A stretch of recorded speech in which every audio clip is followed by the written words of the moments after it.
Good afternoon and welcome to Hill Stadium in Saco. This afternoon, postseason plays begins for Thornton Academy. They face the Cheverus Stags. Thornton Academy coming in with a 6-2 record, number 3 in season play, and they'll be playing number 6 Cheverus, who come in 5-3. A very impressive 5-3 for Cheverus, because it is a big surprise for them to be here in this type of game. Thornton Academy coming off a very emotional win over arch rival Biddeford last week, an overtime victory. They have to regroup and get into this football game because there's no room for mistakes in postseason now. And that was one of the questions that we were asking earlier in the week. Can Thornton Academy get that energy level back up after such an emotional victory last week? I think that coaching staff emphasized this week the importance of this game. One loss and you go home for the season, so if they were to lose here this afternoon, that win last week would mean nothing. I think they're going to come out and be ready to play some football, Jay. They played 8 games. They're looking to play 4 more. It is a mini season now. They have to win them all. And when it finishes up, you'd have to have won 4 games to win the state championship. Thornton Academy, as we said, the very emotional win last week. And they have a long injury report, although today it looks a lot better than we anticipated coming into this game. Well, the picture is clearing up some. Craig Agresti won't be in. Be a week-by-week scenario. We expect LeBlanc to step in at the receiving core. Defensively is where the real question mark arises. We're going to see Langstaff and Crotto back there. Crotto probably getting the nod to start the game. Cheverus likes to throw the football, and we expect him to go test Crotto very early to see what he can do back there.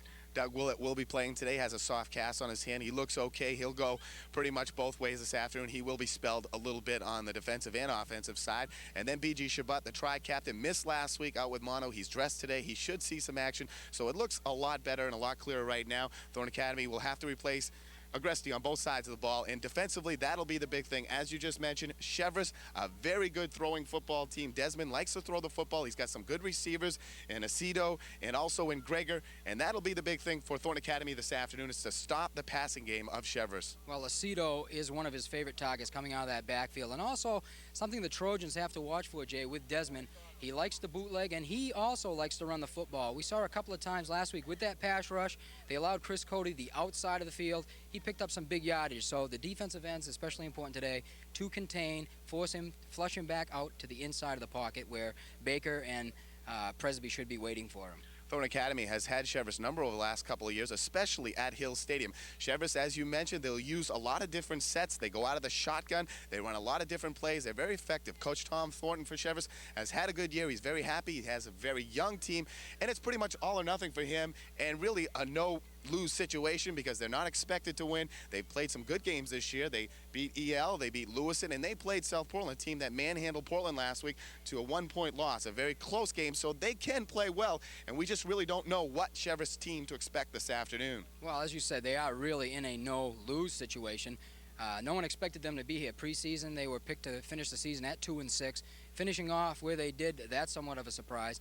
They come in here this afternoon. Obviously, Thornton Academy is going to be favored, but I think Cheverus would just come out and try to get everything done, see what they can do here this afternoon. Thornton Academy offensively, the field is a little wet. You would expect to see them keep it on the ground and really manhandle that 5-2 defense that Cheverus uses. We've seen other teams use the 5-2, and Thornton Academy very effective at getting outside and off tackle with Art Leveris, and the sweep to Troy Karen has been coming on very strong week after week. So Thornton Academy most likely will keep it on the ground today and really try to grind it out against Cheverus. Well, when you look at the alignment of the 5-2, Jay, those 2 linebackers are inside. You'd think once Leveris breaks through that initial 5-man set, that's a lot of responsibility for those 2 linebackers that try and fill. Also, Karen's been running with a lot more confidence the last few weeks, following the blocking of Leveris. I look for both of them to have big numbers today offensively. We don't know if this week's game can match up to last week's. Not many could in high school football. Just the most incredible game ever played. The aftermath, well, there's not quite so many fans here this afternoon at Hill Stadium, but it is playoff time. The first game of hopefully 4 for Thornton Academy. The 6-2 Trojans will kick off to the Cheverus Stags, who come in at 5-3. It's postseason. We'll be back with the opening kickoff and starting lineups right after this. Good afternoon and welcome back to Hill Stadium in Saco. Jay Harper along with Mark Paquette. Barry Lamar doing the camera work for us this afternoon as the Thornton Academy Golden Trojans get set to enter Hill Stadium and start their run. Go for the gold. The cheerleaders have the sign up, and that's what this is all about. 4 wins to capture that gold ball, a mini season, and here come the Thornton Academy Golden Trojans. Led again by DeRocher and Willett.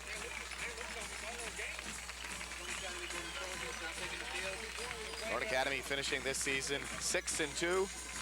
They play 5-3 Cheverus. The first year of the new playoff format, number 3 playing number 6.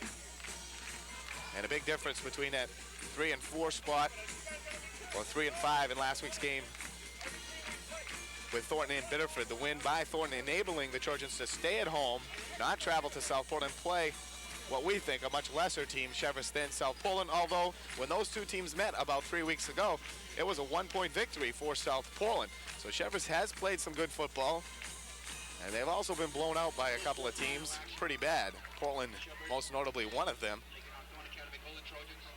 Well, a couple of differences there. First of all, South Portland, coming off that game last week against Portland, has to be going into the game here this afternoon with Biddeford on an emotional high. Big victory for them last week.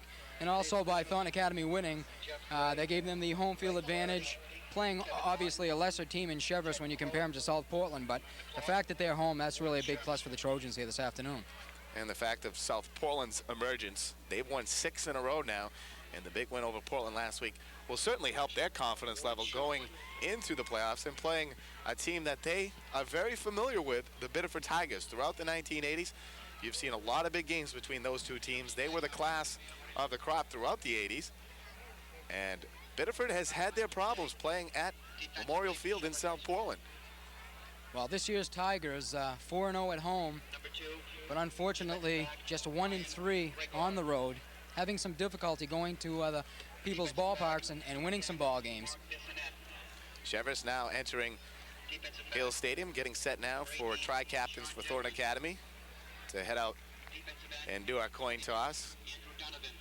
And good news, BG Shabbat dressed and should see action this afternoon for Thornton Academy. We talked about the injury report at the outset. Much better than it could have been.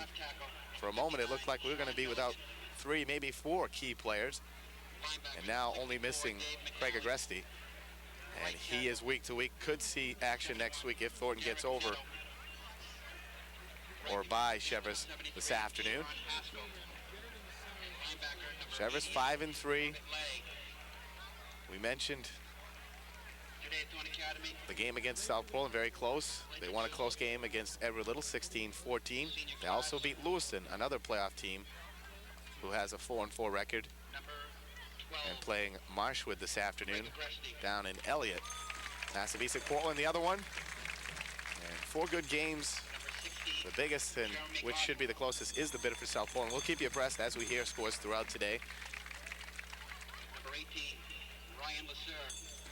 Well, the great things about the playoffs finally being here, Jay, is to finally eliminate some of this talk as to who's better and start answering some of these questions week after week to see who's going to get the ultimate goal of reaching the state championship. Of course, Thornton Academy also on a 4-game winning streak, looking to open things up here this afternoon against the Stags of Cheverus. They met in preseason. All 4 playoff games going on this afternoon met in preseason. They didn't play each other during the regular season. And a very weird scenario that shapes up. All the matchups haven't played each other, and next week it'll be a different situation. And next week we look to see 2 pretty amazing football games with the winners of these 4 games playing next week. The winner of this one will play the winner of Marshwood Lewiston. The winner of Portland Massabesic will play the winner of Biddeford South Portland. And of course the higher seeded team will get home field advantage. Announcing the seniors for Thornton Academy right now as they line up in front of you down below.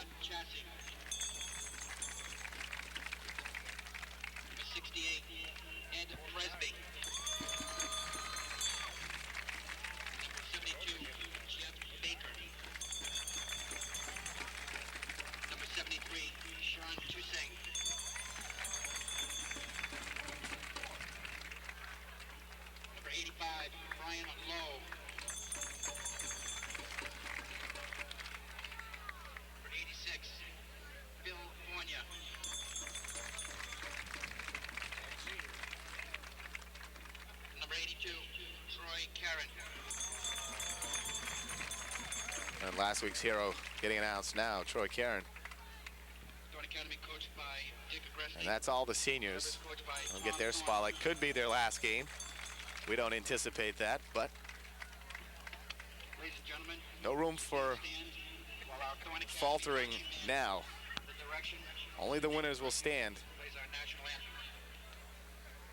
And we'll pause now for the national anthem. You're watching Thornton Academy playoff football on CTV 30.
Just about set for action now at Hill Stadium. 6-2 Thornton Academy playing 5-3 Cheverus. Opening round of postseason play. And tri-captains now heading out to midfield for the coin toss. Leveris 33, McLeod 32, Shabbat 52. Brian Greger, number 2 for Cheverus. Number 18, Sean Desmond, the quarterback. And number 73, Sean Haskell of the Stags. As we wait now for word on who will receive this opening kickoff, I'd just like to take this moment to mention and say a little prayer for a good friend of mine, 1979 graduate of Thornton Academy, an outstanding tailback and linebacker for these Trojans. I've known him since Little League, one of my best friends, and right now he's fighting for his life in Hospital of Maine Medical Center. Talking about Jim Burnell, and my prayers and thoughts go out for him right now and his family.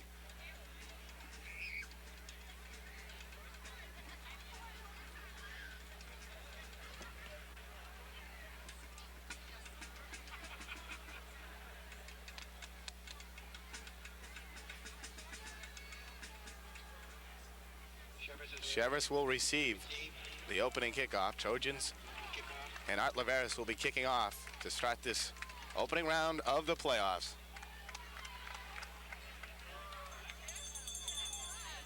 We got a chance to see right off, Jay, something we mentioned last week about Thornton Academy's kick coverage. Last few weeks a little susceptible to giving some large yardage up. Now we're going to see if they've worked on that this week, if they can keep Cheverus buried deep in their own end. Special team play of Thornton Academy has been suspect all season, especially the punting, kickoff return the last 3 weeks. Kickoff team, I should say, not the kickoff return. Kickoff return team and the punt return team has been giving the Trojans excellent field position. But the kickoff team, the extra point team, and the punting team have been problems for Thornton Academy. I'm sure they've worked on it this week. The block punt last week against Bedford almost cost them the football game, but looking back at it now, it set up one of the greatest finishes in high school history. Certainly did. Lots of exciting plays last week, Jay. It's going to be very difficult to top that one. Well, coming to the stadium this afternoon, expecting to see that huge crowd again, and you know, you just kind of thought that that was going to be the way it would be from now on. But again, it's not Thornton Biddeford, it's Thornton Cheverus, and Biddeford's playing this afternoon in South Portland, and not nearly as many spectators as there were last week. A game that I'm sure many of our viewers have watched 1, 2, maybe 3 times, and that play has made it to the high five play of the week on Channel 13 News. The pass from Purvis to Troy Caron, it will forever go down in the history of Thornton Academy football. Leveris set to kick off. And it's a high end-over-end kick fielded by Bissonette, number 10. Coming up the middle, a little bit of a hole, and a tackle by the kicker, Art Leveris, bringing Bissonette down at the 32-yard line. Nice job by DeRoches coming down the middle of the field and breaking that wedge, allowing Leveris to get down really low on that ball carry, hitting him right down by the ankles, but tripping him up, and Cheverus will start 1st and 10 about the 33. Now time for the Trojan defense to make a statement right off, Jay. Cheverus will use a lot of sets. They come out with triple threat to the right, handoff up the middle to the Simon, breaking outside. He's going around the corner and down the sideline. It's a foot race. And Lasser tries to knock him out, and he does at the 1-yard line, I do believe. They mark him out at the 4. Dave DeSimon going from the 33 all the way down to the 4 on the opening play of this contest. And around that right corner where Keith Crutto in for the injured Craig Agresti, and the Trojans backs to the wall. Nice block by the split for Cheverus that time, coming in, sealing Crutto to the inside, and good acceleration by the running back. He's a big kid, only a sophomore, 6'3", 210. And he showed his speed down the sideline. Lasser finally caught him at the 4. Hand off to Bissonette up the middle. He gets a yard. It'll be 2nd and goal from the 3. And on that set, we saw number 71 for Cheverus, Derek Netto, 6'2", 280-pound sophomore, lining up in the backfield on that right side. They're just going to try to power the football right over him. We mentioned at our opening, Cheverus, a young team. They have a great sophomore class. And we just saw one of them, Dave DeSimon. 2nd and goal. Power backfield is DeSimon trying to get outside. He's wrapped up by Baker and thrown for a 1-yard loss. It'll be 3rd and goal now from the 4. Baker, Willett, and Lasser all coming in, stick him for no gain. Thornton Academy can use another big play here, Jay, defensively.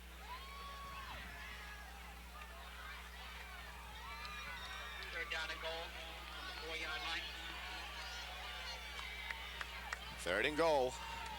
Again, big number 71 off the side. It's DeSimon counter back, and he's going nowhere. The Trojans goal line defense comes up big, 3 plays in a row. And now we'll see what Coach Tom Thornton will do for the Cheverus Stags. Now the Trojans have to be careful on play action here. Watch number 88, the tight end, Lay, slipping out into the secondary. And Cheverus will go to a different set here. They come in with the receivers, and out go their blocking backs. Dave DeSimon going 63 yards on the opening play.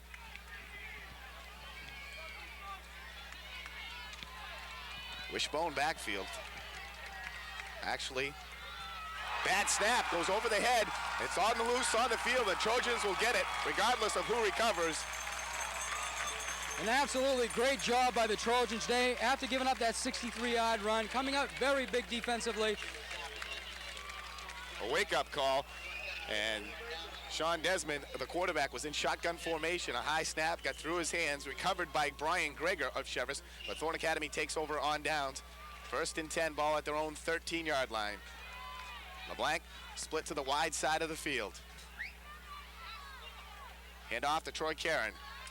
And Troy breaking a few tackles. He'll pick up 6. And you can't say enough about his performance last week. And we'd expect to see Caron get some extra work here this afternoon, following the great blocking of Leveris and the big boys up front.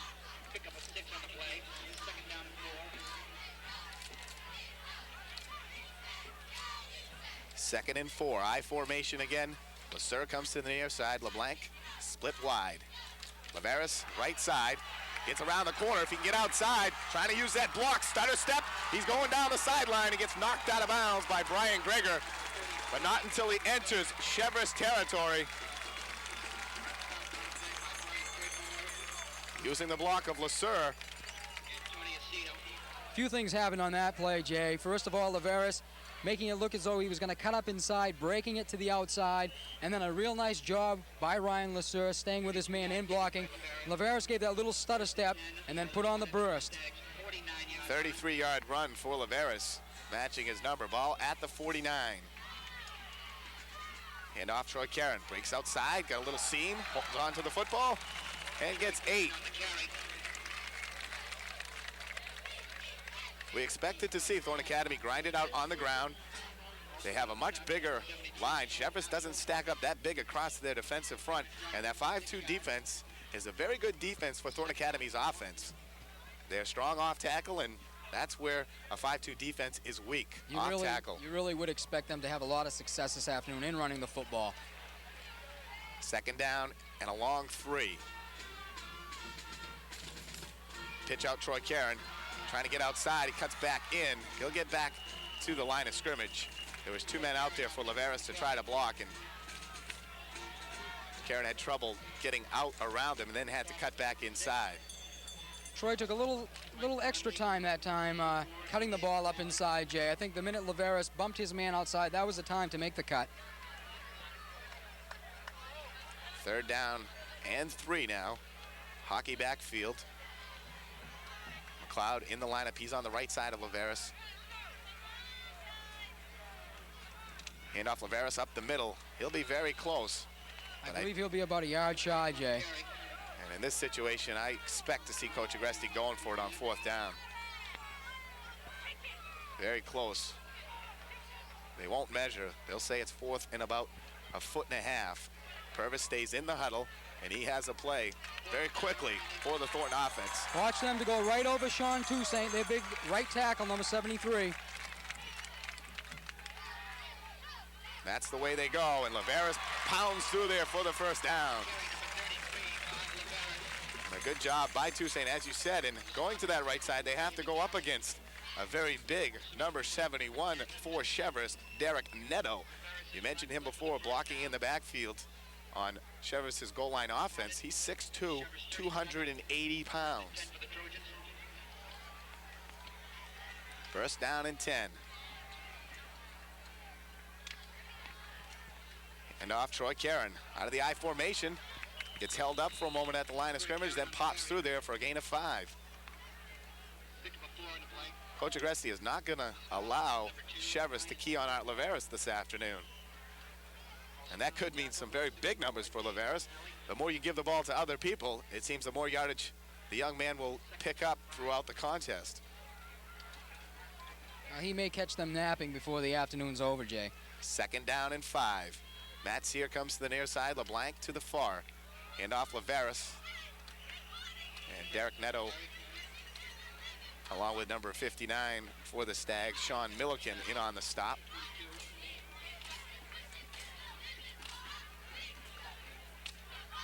Cheverus plays that 5-2. Up front, Sean Milliken, Jim Fontaine, Jim LaPlante, Sean Haskell, Andy Donovan, and Neto will come in and out. The linebackers, 64 McNally and 88 Bob Lay.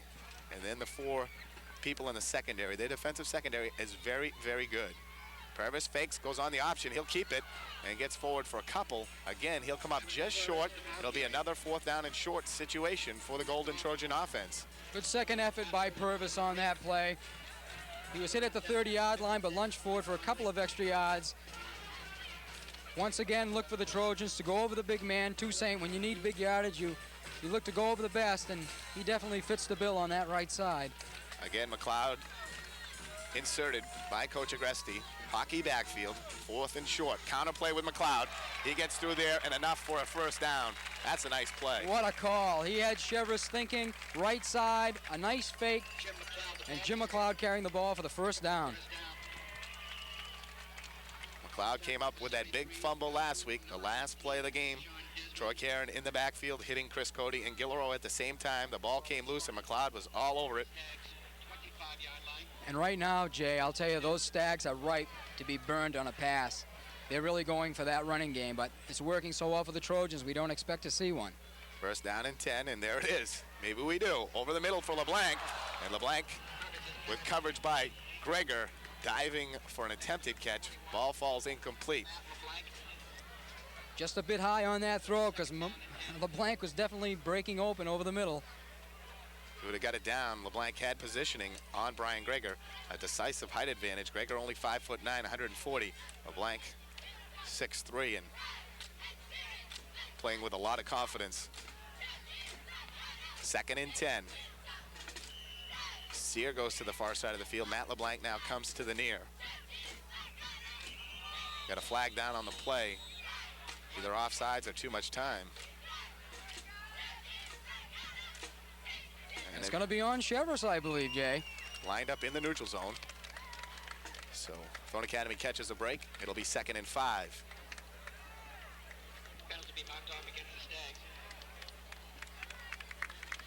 And that play was there because the linebacker was lining up to the inside of Doug Willett. They were going with a pitch to Karen with Leveris as a lead block. That outside would have been wide open.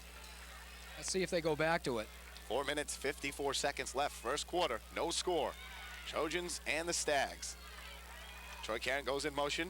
Counter play back to Cheverus. He's got a hole, falls the blocking, gets down. Does he get in? No.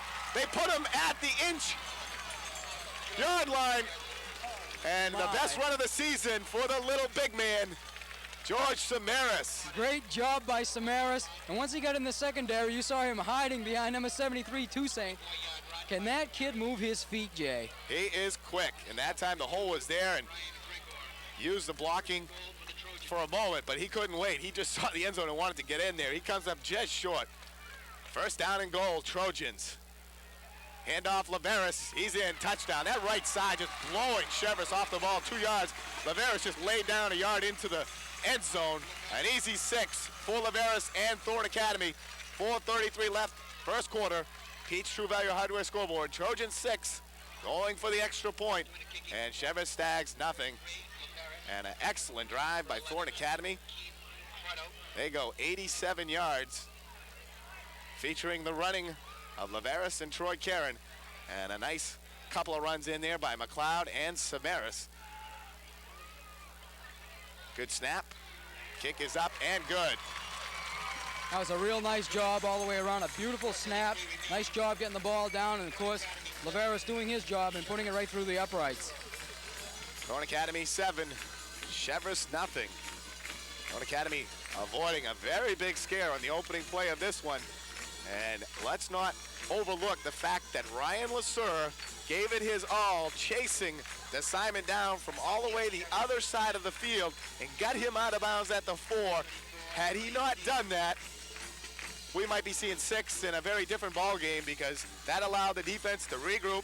Goal line defense stuffing Cheverus on 4 plays, and Thornton Academy then gets the football and goes the length of the field, 87 yards. Leveris in from a yard out. And following that play from where Lasur started his initial pursuit, he ran a beautiful angle, Jay, cutting right towards where he thought the ball carrier would be. Beautiful timing, and as you said, a great, great defensive play by Ryan.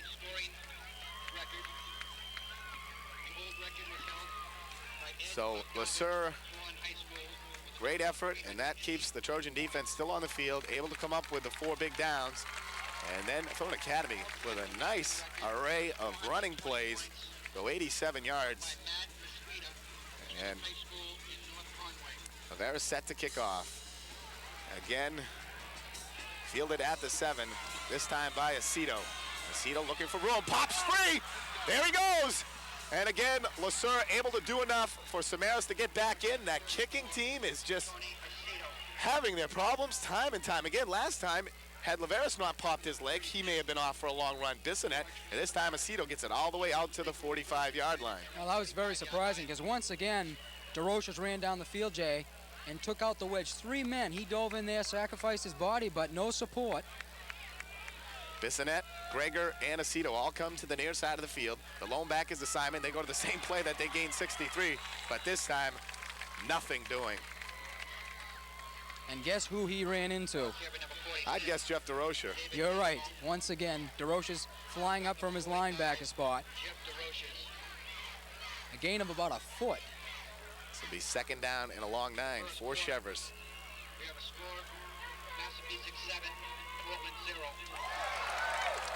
Get our first score of the afternoon, and it's another very, very surprising one.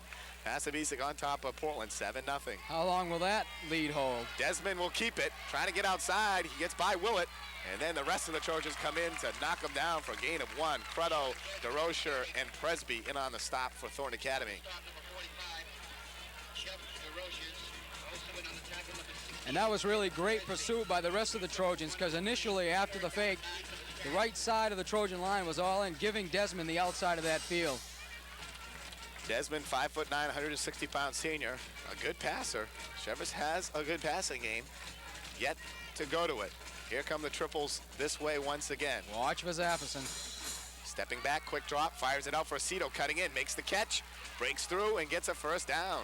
Once again, that's very, very close to number 2 for them, setting a pick. That would be Gregor. He cut to the inside and just set up interference so the Trojans couldn't come through and cover the man coming out of the backfield. That's legal play right there. He did not set a pick. He came out and just, like you said, got in the way and forced coverage on him. And then Aceto just stayed back, went forward, a nice pass from Desmond.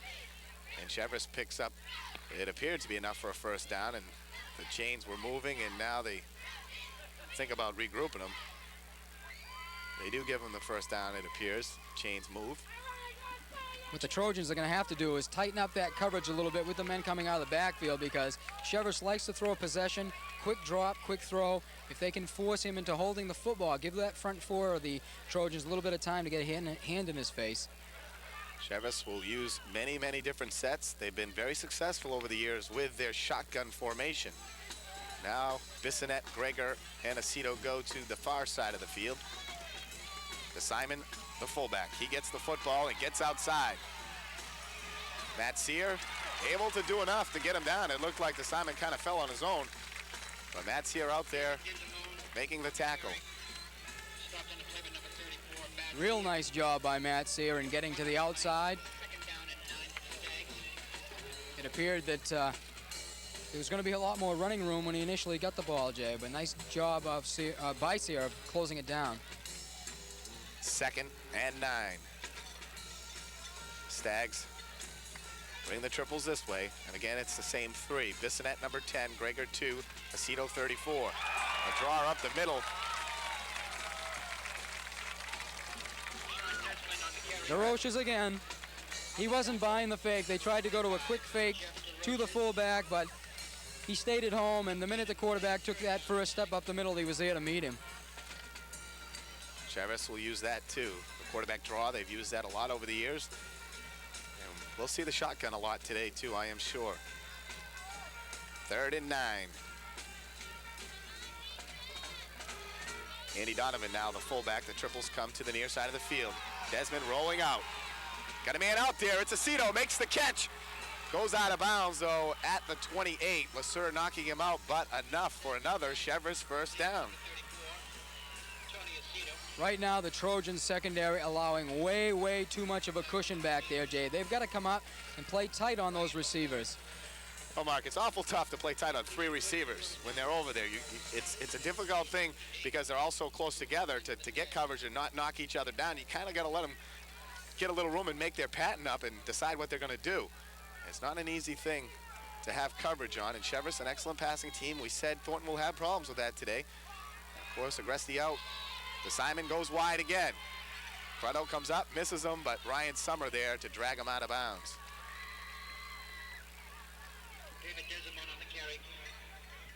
Keith Cruddo subbing for the injured Craig Agresti, and they've been going his way a lot. And he's going to have a tough afternoon, especially if he has to be making the tackle on Dave DeSimon, 6'3", 210. Definitely a big boy. Keith goes 5'7", 140, so there is a slight size advantage for DeSimon and Cheverus. 2nd and 4.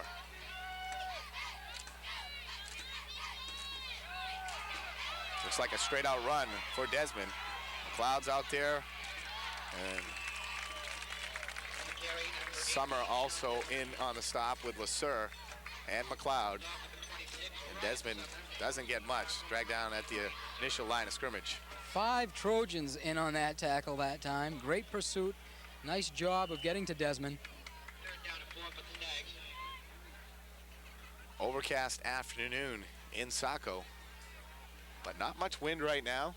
The flagpole straight down, and we expect to see the sun before this one's over. 3rd down and 5. Aceto goes wide left. Gregor to the near side of the field. Hand off to DeSimon. And He's brought down short of the first down. It'll be 4th, and looks like maybe 2 yards for Cheverus. Hard to believe, Jay, but that's going to do it for the first quarter. A very fleet-moving first quarter. We heard the whistle after the snap, so that play should count. I'm waiting for word from the officials. There should be no question on that play. That'll do the first quarter. We've played 12 minutes in Saco. Pete's True Value Hardware scoreboard. Golden Trojans 7, Stags nothing. You're watching Thornton Academy High School football on CTV 30. Last week's winner received $1,575.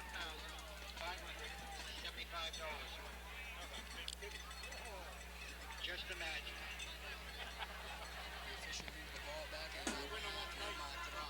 Wait till we see it for sure.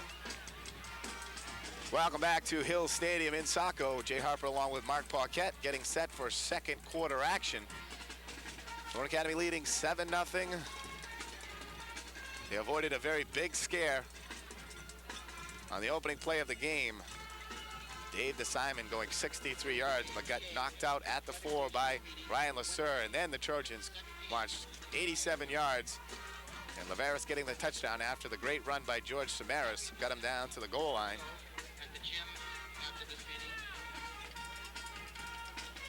And apparently, Jay, the officials have decided that the horn sounded prior to the snap of the ball, because if you look down on the sidelines, you see 3rd down. So apparently the play did not count. I heard the whistle as the play was going off. I don't know how they deciphered that, unless the horn they figured was late and they used their own clock down on the field. But it appears they're not going to count that, and that's a big break for Cheverus, because Thornton Academy stopping that for no gain. It was going to be a 4th down and 2. Now you got a 3rd down and 4. Couple more chances to get that first down for Cheverus. Cheverus so far has played well. 3rd down and 4. They certainly have. Tony Aceto comes to the near side of the field. Gregor to the far. Shotgun formation for Desmond. And he hands it off to Bissonette. Bissonette got a seam. Trying to get outside. He does. He'll be in. Touchdown, Cheverus.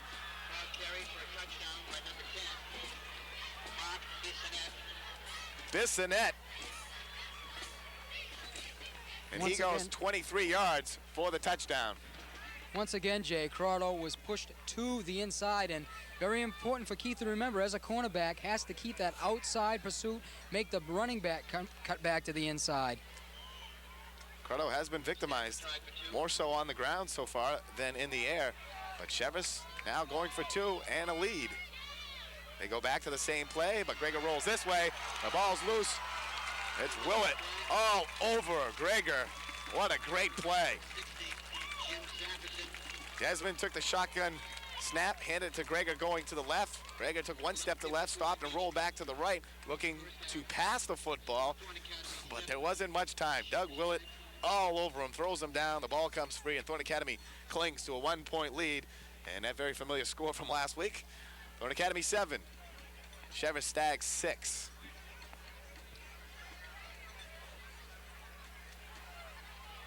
Well, be interesting to see the type of field position the Trojans can come up with here.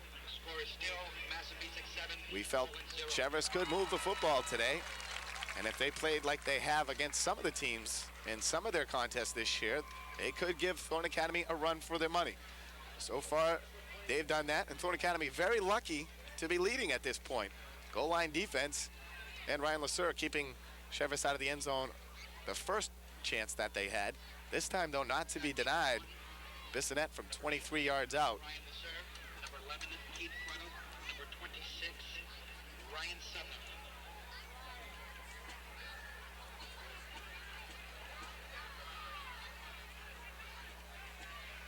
You mentioned at the beginning of the game, we didn't talk about it on the air, but we saw down the field a lot of the players had number 12 written on the back of their calves. The ones without the black socks had number 12 written in honor of Craig Agresti, obviously not playing today. And we said it last week, they'd miss him more defensively than offensively. And opening moments of this one, you see that they do indeed miss Craig Agresti in the defensive secondary. And the ball goes out of bounds. Cruddo watching it roll out. And the flags go down, and Cheverus will move 5 yards back and re-kick.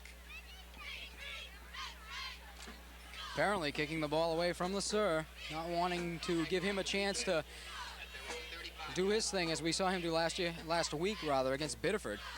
We've seen Ryan do it a few times this year. Ryan has definitely earned the respect that he's getting with that. He has come on strong in the second half of the season, returning punts and kickoffs, and he's the threat.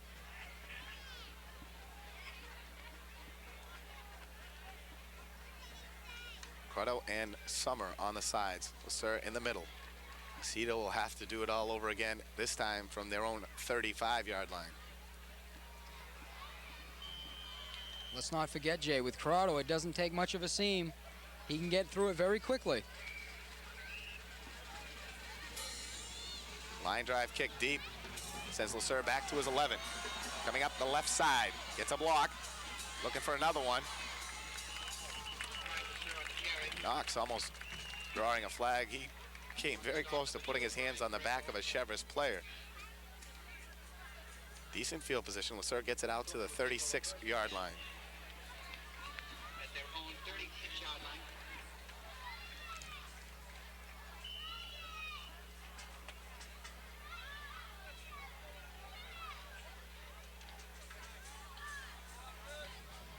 First down and 10. Purvis sends Samaras and LeBlanc to the near side of the field. I formation. Hand off to Troy Caron. And he follows the blocking of Leveris through the hole and picks up another strong 5. Pick up a 5 on the play.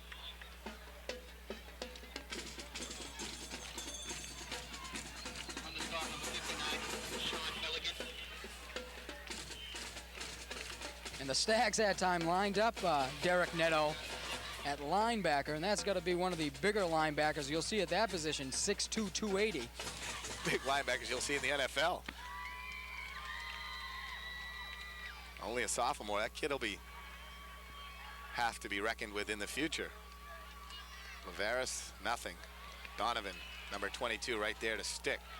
All right, Leveris for no gain. Leveris on the carry. Leveris getting 7 points to start this off. The touchdown in the PAT. Now has 415 points in his career. And he's a touchdown away from breaking the New England scoring record. A kid from North Conway, played for Kennett High, scored 420 points in his career. Leveris gets another touchdown. He'll go over that with 421. The old State of Maine scoring record was 308, held by Bogdanovich. Purvis back to pass, looking out, and LeBlanc, instead of going at the football, stayed in his place, and that almost allowed Gregor a chance to intercept and go the distance. Not a good play by your receiver. Very good point. When he made his hook inside, he was wide open, but the fact that he did not come back to the football allowed Gregor to cut in front of him, and had he caught that ball, Jay, it would have been bye-bye down the sidelines, no doubt about it. As a receiver, you've got to come back to the ball. Matt LeBlanc, a very good basketball player for Thornton Academy. That's another thing in basketball you're taught. Should know better than that. Really, trying to stand his ground, and Gregor almost stepped in and 62, Scott Chassis. made the interception. Chassis into punt.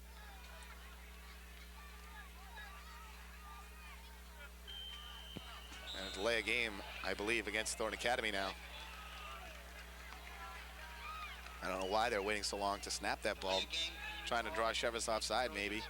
They still would not have had enough of the first down, even had Cheverus jumped. They would have been faced with a 4th and 1. Brings up 4th down and 11. Gregor, number 2, back deep, along with Aceto, 34. Looks like Sean Toussaint doing the long snapping today. Good snap. Chassis gets it off. It'll bounce and roll dead at about the 42-yard line. Excuse me, 38-yard line of Cheverus, where the Stags will take over, trailing by 1 point. 36, 7-yard line. A very good opening half. First half of the Stags. First round of postseason play. Number 3, Thornton Academy playing number 6, Cheverus. And the Stags have come prepared this afternoon. They come out in shotgun formation. Sean Desmond, the quarterback, takes the snap, hands off to Bissonette. Bissonette looking wide, trying to fight through a seam. He'll lose one. Tackled by Troy Karen, number 82. The Trojans have had a couple of opportunities now to see that play, so hopefully they'll be able to shut it down. Cheverus has had more success when running to the left side than on the right.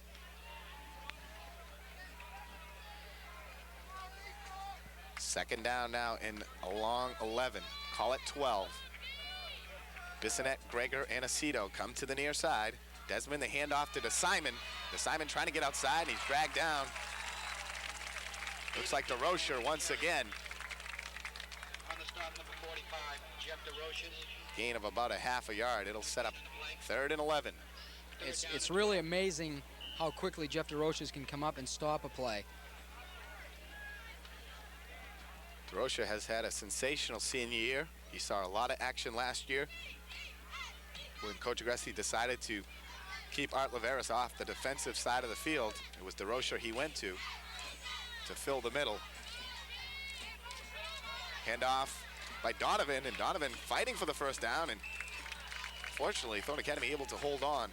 McLeod, Summer, DeRocher, and Matt Sear all in on the stop, but a nice run by Andy Donovan, number 22. 5'10", 160 pounds, and he carried the pile a good 2 yards. I'll set up 4th down and 6 and punting situation. Pick up a 6 on the play. Brings up 4th and 6. Going back deep is Lasser and Crutto. 18 Ryan Lasser, number 11 Keith Crutto. Doing the kicking, number 34. Cheverus has 2 wide on each side. They could go with a pass play and a fake. Troy Karen gets in on Aceto. Aceto, a nice high spiral kick. Fair catch called by Lasser, and a great job. Calls a fair catch, makes the catch at the 19-yard line. Trojans will set up 1st and 10 at their own 19. 7:52 left, second quarter. Thornton Academy leading 7-6. Happy 40th birthday today. What a kick. Beautiful kick. Plenty of hang time. That's probably one of the finest punts that we have seen this year thus far, Jay. And very important for Cheverus to not allow Lasser Crutto to get a return going. 1st down and 10, Thornton Academy. Samaras comes to the near side, LeBlanc to the far. Leveris up the middle. Bissonette just laying down in front of him and taking out his knees. Leveris will get 5, though. On the stop, number 40, Ryan Fossey.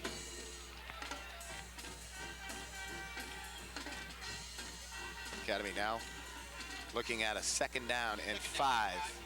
LeBlanc to the near side of the field. Ryan Lasser goes to the far. I formation. Handoff Troy Karen.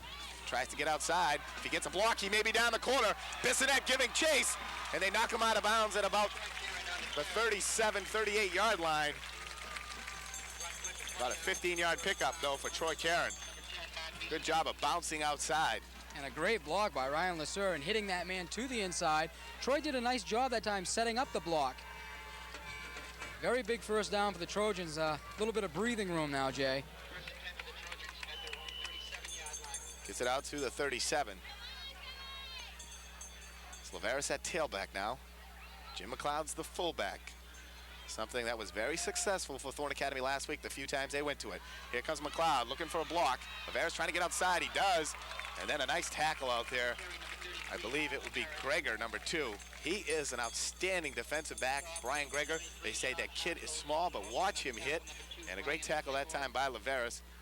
A nice run to pick up 7 yards. Greger, not big, as you said, 5'9", only 140 pounds, but you notice the way he hit Leveris down low. We've said it a few times this year. That's where you have to hit Art Leveris if you're going to bring him down. Thornton stays with that offense.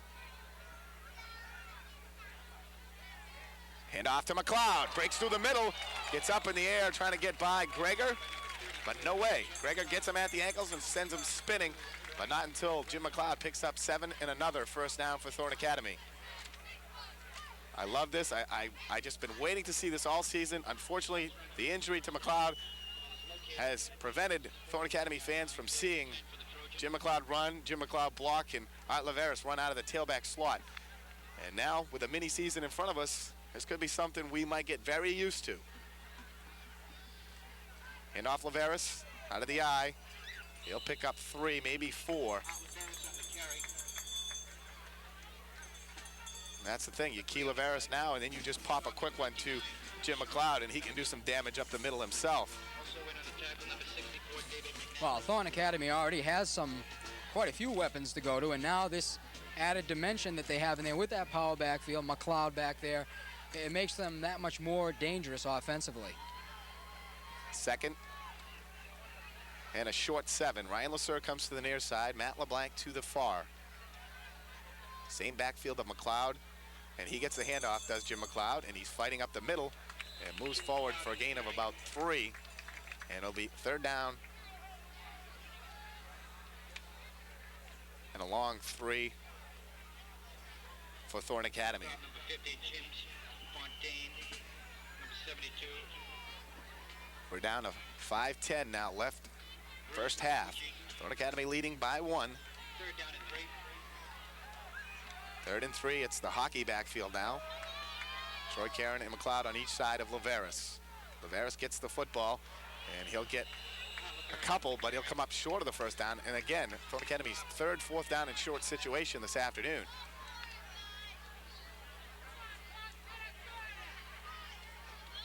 They have to make this one count. They don't want to give the ball back to the Stags in this situation. Thus far, a nice drive by Thornton Academy.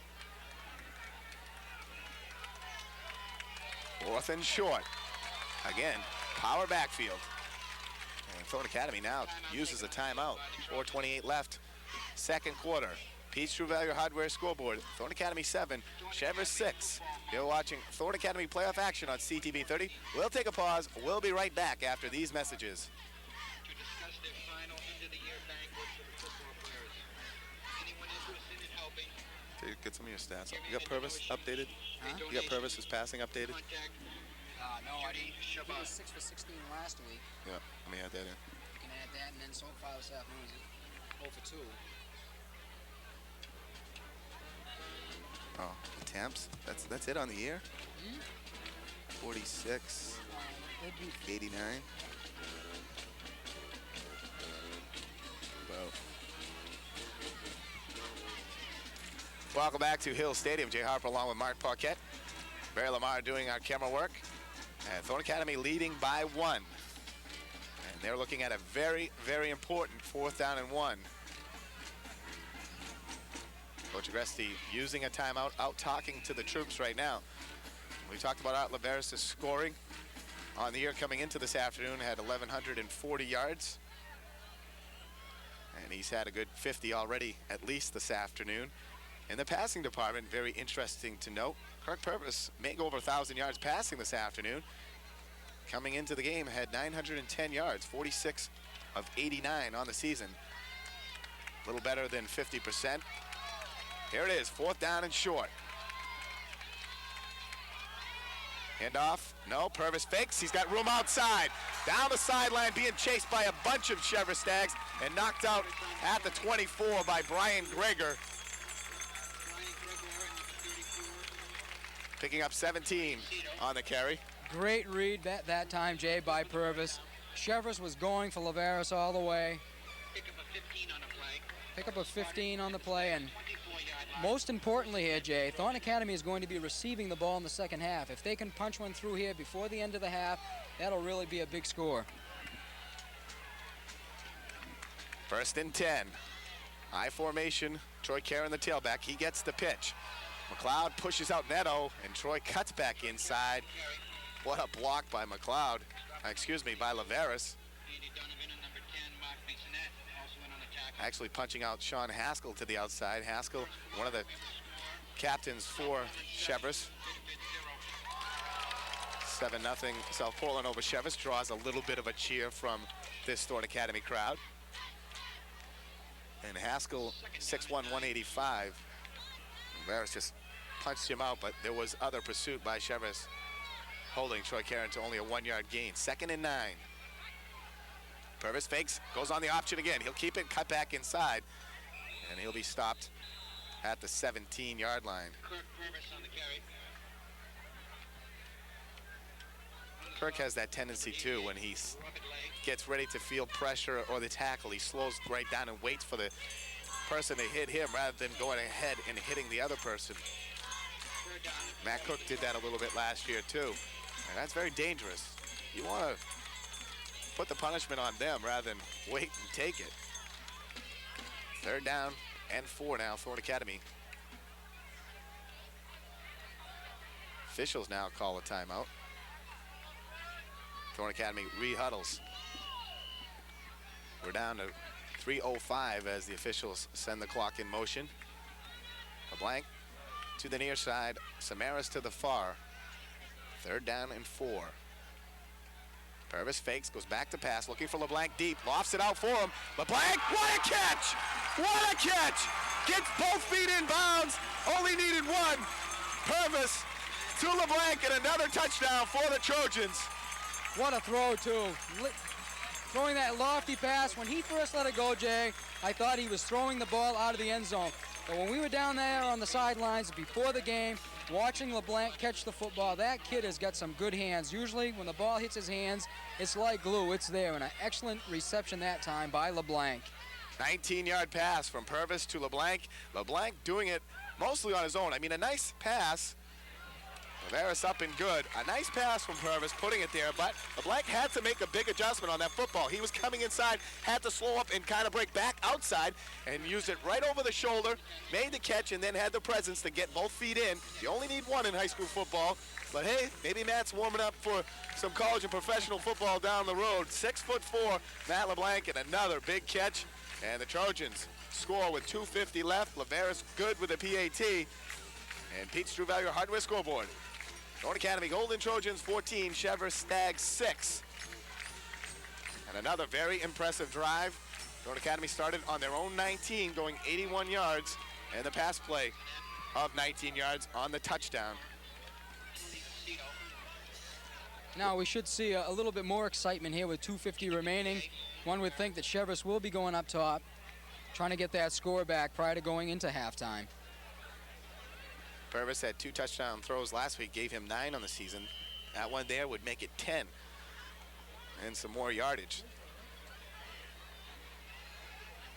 There's no question in my mind that Craig Purvis is the finest passer in Class A, Western A, that I've seen this year. And I've seen pretty much everybody. The only one I haven't seen is Gillespie of South Portland. And he had a good week last week, and they say he's pretty good. But I still don't believe he's the caliber of a Kirk Purvis.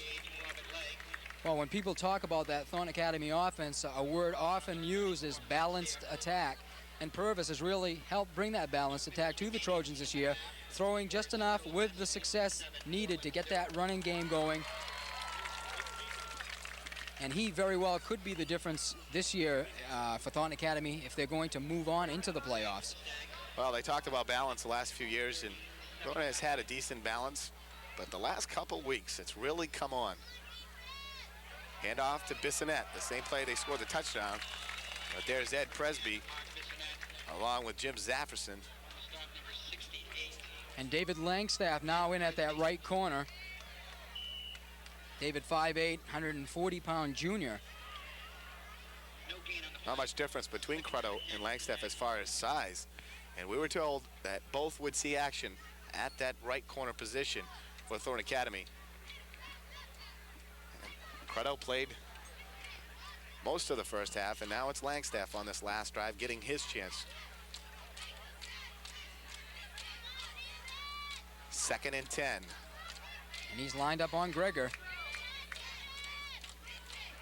Quick pass out to Aceto, makes the catch. Oh, there's a clip right there on Doug Willett, And right at the 42-yard line. Flag comes in, and a tough play because Aceto looked like he was going to get the yardage regardless of the block.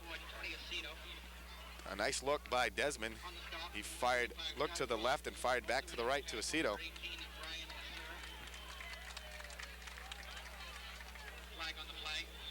Yeah, you're right, Jay. Absolutely no need of making that block. I don't think Willett would have been able to make the tackle, and very unfortunate for the Stags. And that'll hurt their chances of getting one in before the half. Thornton Academy now may look to use some timeouts and get another crack at the football. And with their big playability and their ability to score within the last few minutes of a half or a game, well, if it wasn't legendary already, it certainly is now after last week's game. We will definitely not rule out the possibility.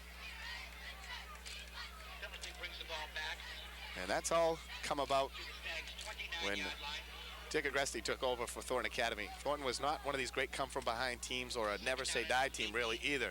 But ever since Coach Dick Agresti took over 7 years ago, Thornton Academy has become that type of team. Desmond looking to keep it. He does get outside somehow, and then Jim McLeod in to throw him down. Pick up a 3, but that'll set up a 3rd and long. And Jim Zaffson that time getting in the backfield very quickly, knocking down that blocker, and after that Desmond was on his own trying to run out to the left flat. We talk about Coach Agresti because year after year there's different players, different kids in Thornton Academy uniforms, and he's been able to instill that in all his teams throughout his 7-year coaching career. And we've seen it in our 3 years of telecasting Thornton Academy football. And the year that we missed somehow, unfortunately, 88 when they won the States. They won 2 big playoff games back-to-back with very emotional come-from-behind victories. And Cheverus gets flagged for another, and they move back 5 more. I believe, Jay, that they appear to be content with running out the clock here. If they're going to run a play right now or come up short of the first down, it would be wise for Thornton Academy to use one of their timeouts and get that football back with a little bit of time on the clock.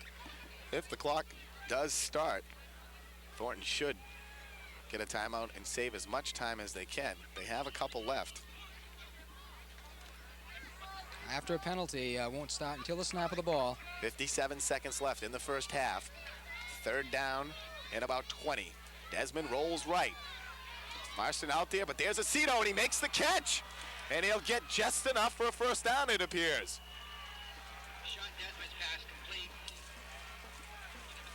Great play by Desmond, rolling out. As soon as Marston started to apply pressure, he let go of that football. Aceto finding an opening out in the right flat. That's enough for a first down. 50 seconds, the clock stopped at. Now Cheverus with a chance to go for it themselves.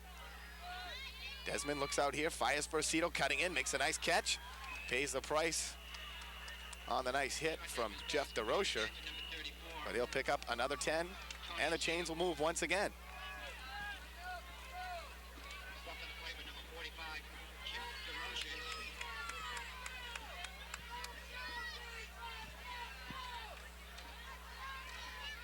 Now you see Matt LeBlanc, someone who we said might see action this week. We talked about who might play. We were guessing Crutto and LeBlanc, and now LeBlanc comes in for Langstaff. So LeBlanc will have to fill both shoes, offensively and defensively, for Craig Agresti.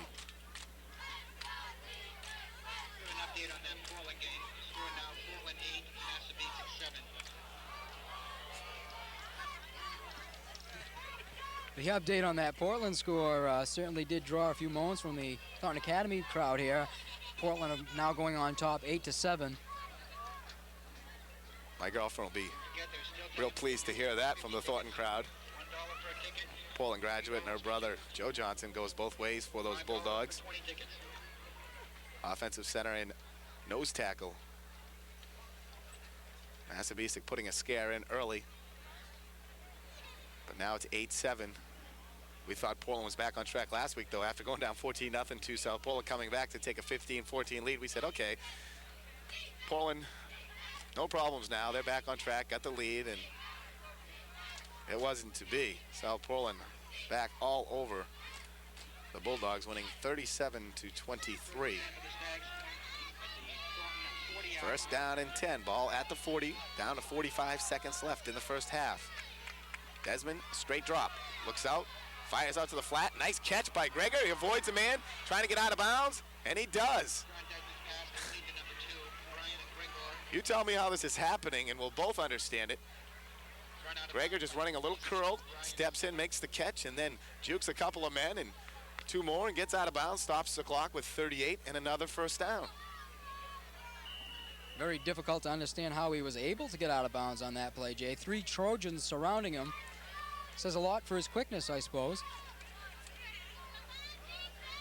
The Thornton Academy defense here has to come up with some type of a big play. The triples come to the near side of the field. Bissonette, Aceto, and Gregor. Handoff, though, is not given. It's a quarterback draw by Desmond, and he picks up 9. And Cheverus will use a timeout. Down to 31 seconds. Plenty of time for Cheverus. The ball down to Thornton's 20-yard line now. And that's another play they like, the quarterback draw. Desmond dropping back and then just scampering up the middle. Timeout on the field. 31 seconds left, first half. Pete's True Value Hardware scoreboard. Thornton 14, Cheverus 6.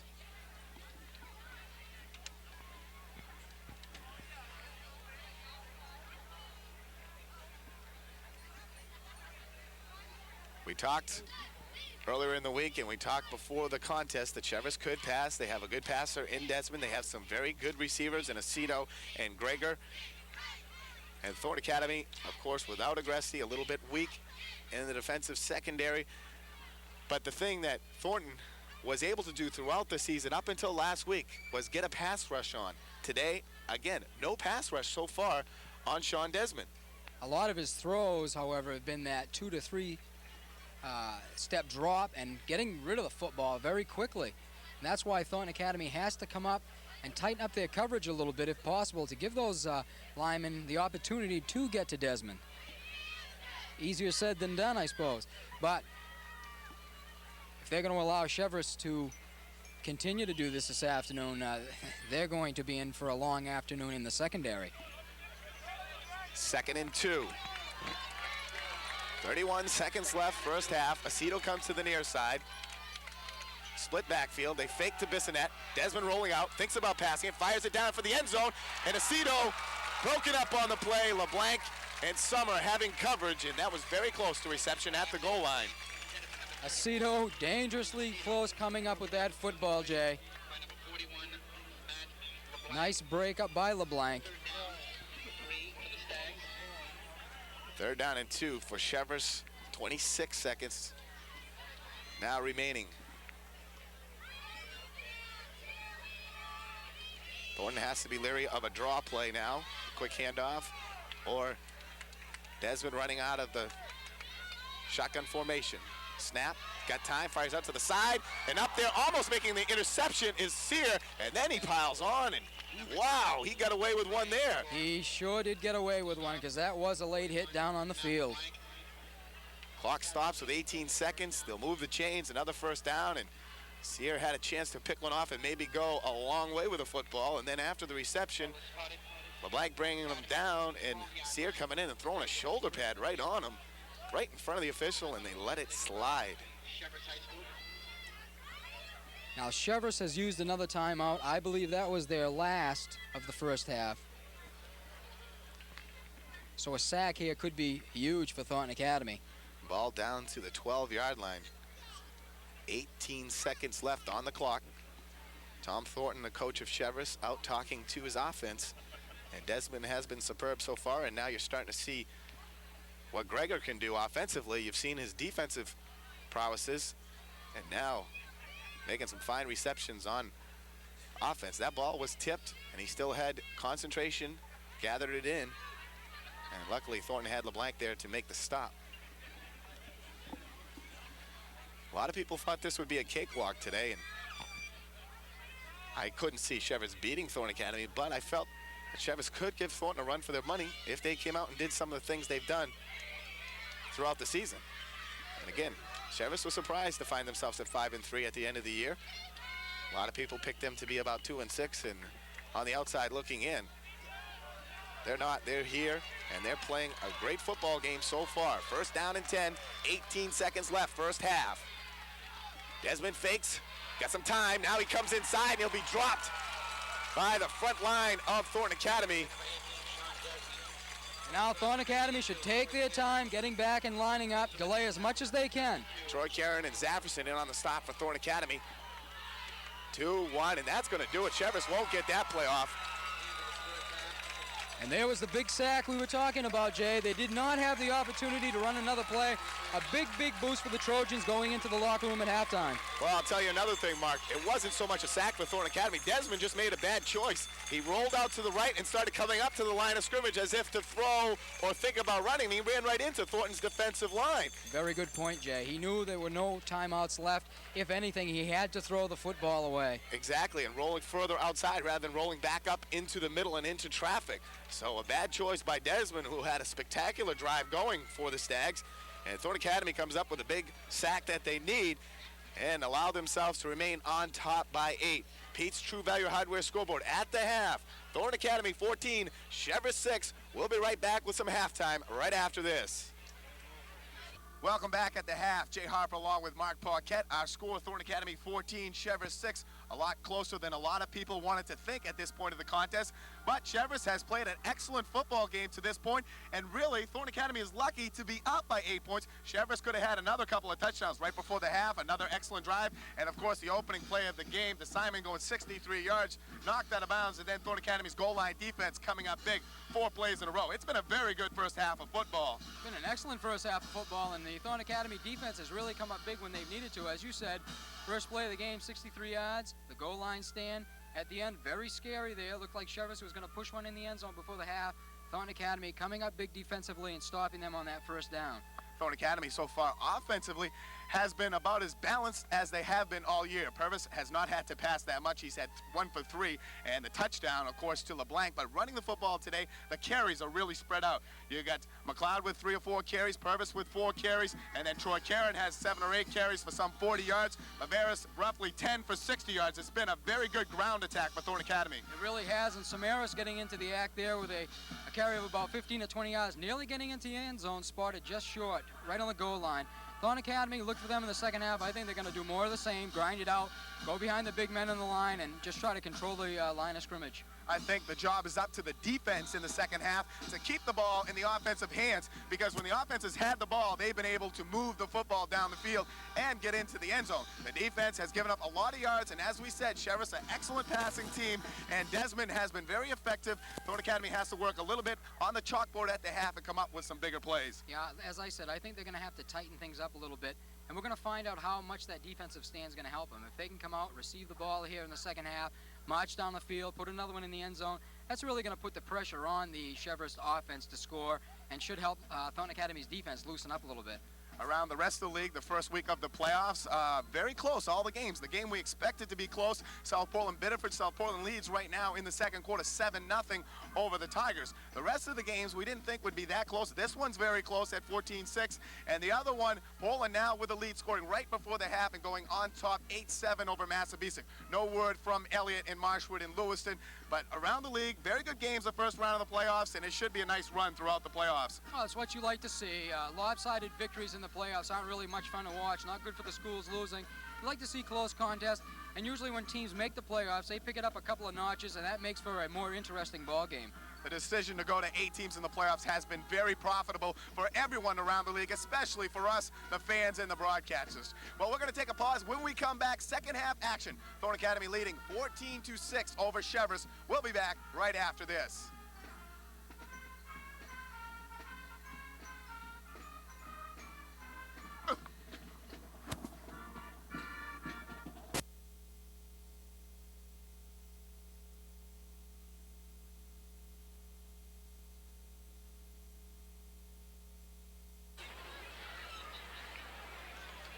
You shut the portable off, right? Okay.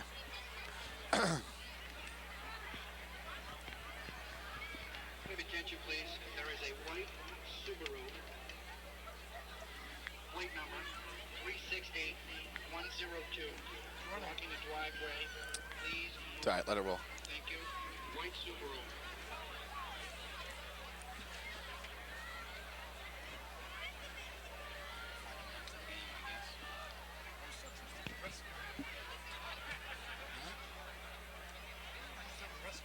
They did away. We stopped doing that about 4 or 5 years ago. Yeah. Little League finals up in one of them. Go ahead and zoom down on that.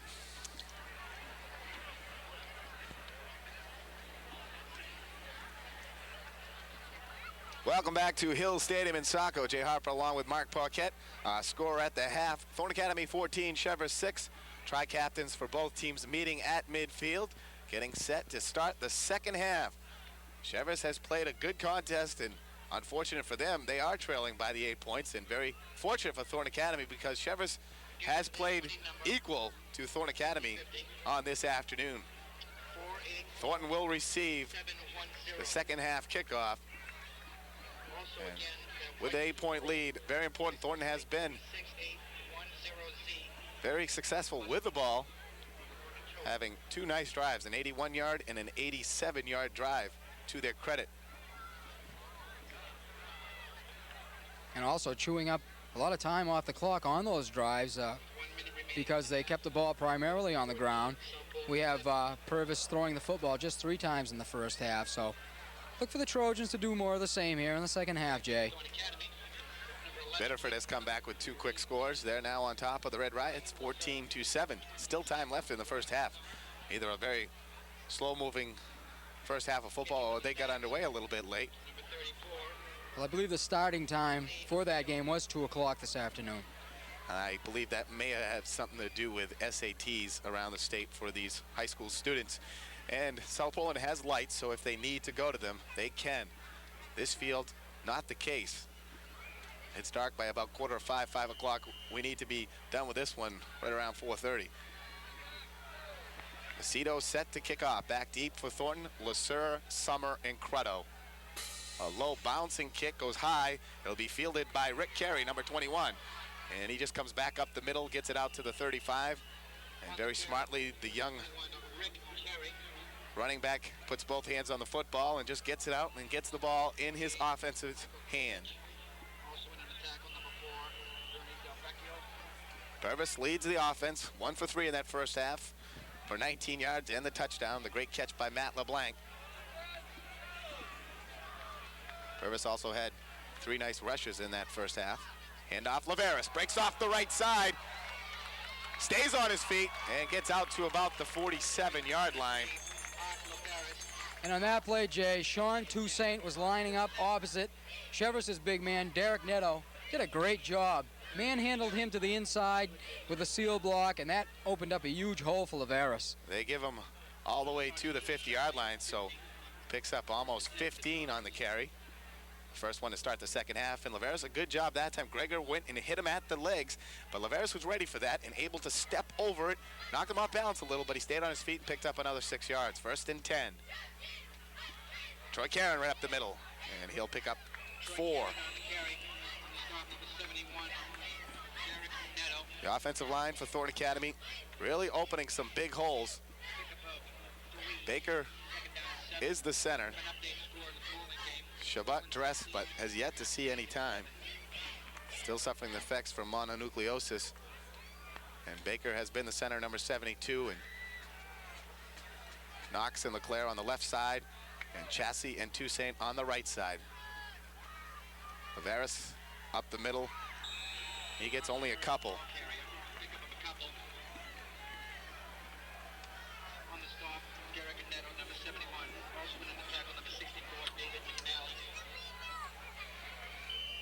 Big 3rd and 5 play here for the Trojans. Lasur brings the play in for Coach Agresti. Relays it to quarterback Purvis. LeBlanc goes far. Lasur comes to the near side of the field. I formation. 3rd and 5. Purvis looking over the middle, firing it out. Oh, interference. Yes, sir, right there. And they call the interference against Willett. He was tripped up. The ball was laid out there for him. I don't know. I kind of look at that one, maybe inadvertent. It didn't look like an intentional trip. And the official took his time getting the flag out. Tough call for Cheverus.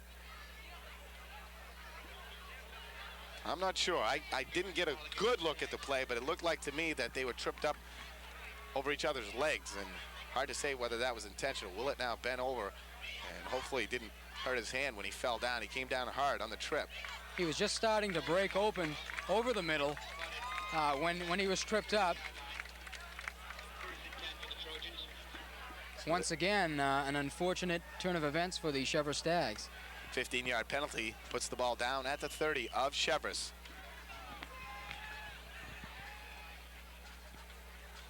Leveris off the right side, gets by 1 and 2 and dives down to the 20-yard line. Another 10 for Leveris and very close to another Thornton Academy first down. He's getting very close to popping a long one. Once again, the Trojans having a lot of success in running the football over Sean Toussaint. He's really doing a tremendous job up front here this afternoon, Jay. He has been very steady and consistent in that offensive line all season. And last week had a big block late in that one. Cheverus fakes, goes up top again. Firing out for LeBlanc, he's out there, but I think it's gonna be just out of the back of the end zone.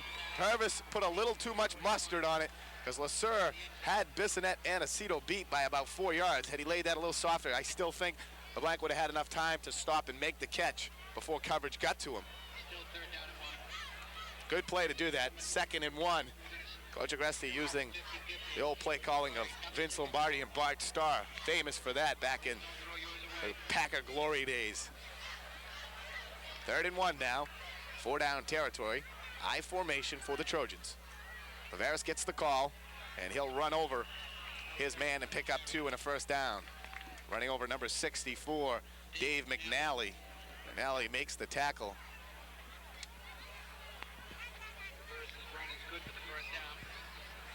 First and 10 for the Trojans at the Cheverus 19. And it's good that Thornton Academy throw every now and then just to keep Cheverus off balance so they can't key up on the run too much. First down and 10. Ball just inside the 20. Pitch out to Troy Karen. He's got blocking. Gets a block, cuts inside, and he gets in the end zone. Troy Karen, touchdown, 19 yards out. And a great block out front by Leveris once again. And Troy Karen accelerating through that hole at the 10 and then just getting into the end zone as he fell down. The right side, Willett, Toussaint, and of course Leveris. Great job of blocking. Nice job of running also by Troy Karen, following his blockers. 6 more points. And Jay, that is a very important score here early in the second half. Leveris in for the PAT. Credo the holder. Low snap. Credo gets it on the tee though, and Leveris puts it home. Pete's True Value Hardware scoreboard. Trojans 21, Stags 6. You're watching Thornton Academy playoff action on CTV 30.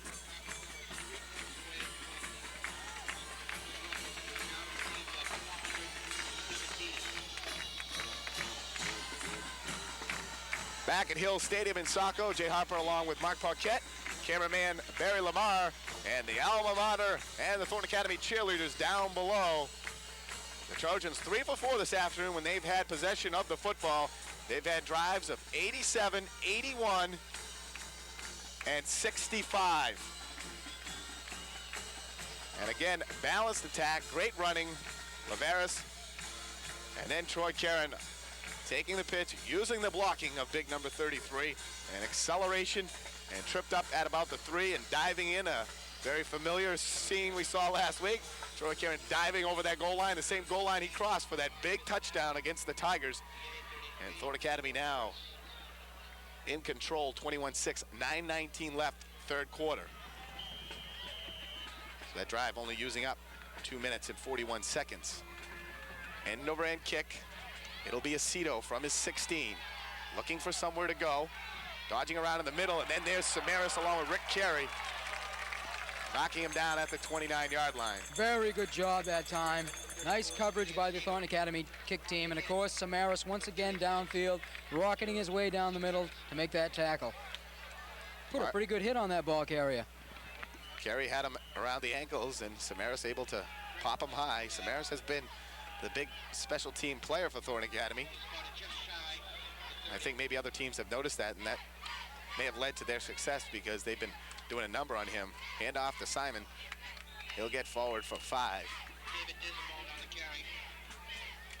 On the stop, number 72, Jeff Baker. Also went on the tackle, number 45, Jeff Roches. Picks up 5. 2nd and 5 now for Cheverus. Thornton's defense now back out with Crutto at the corner.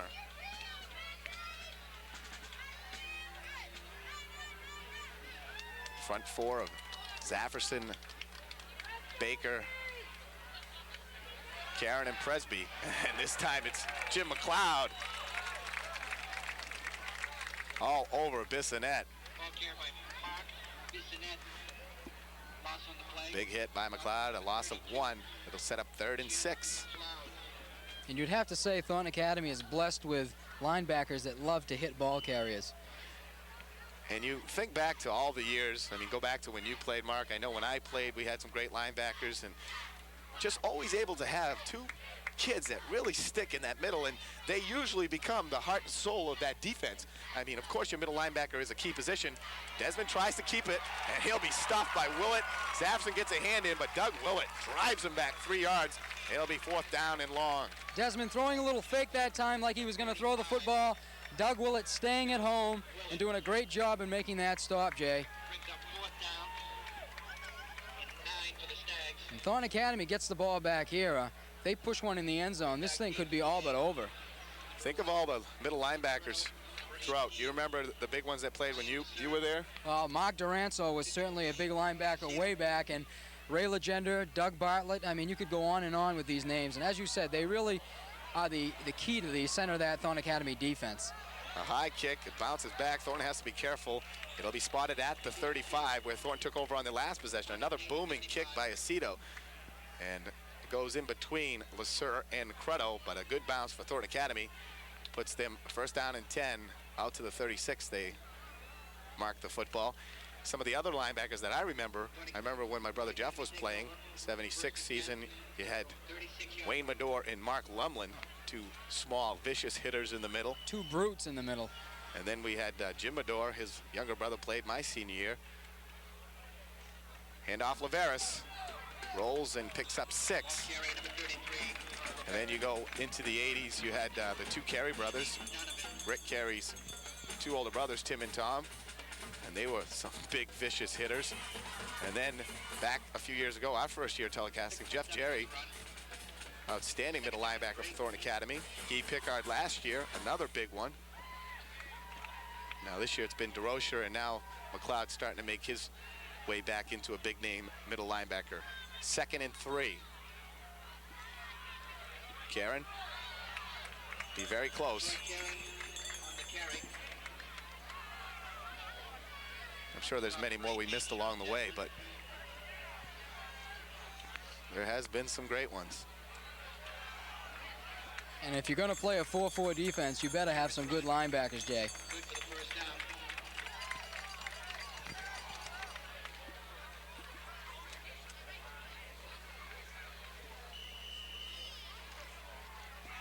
First down and 10. Ball now out to the 47-yard line.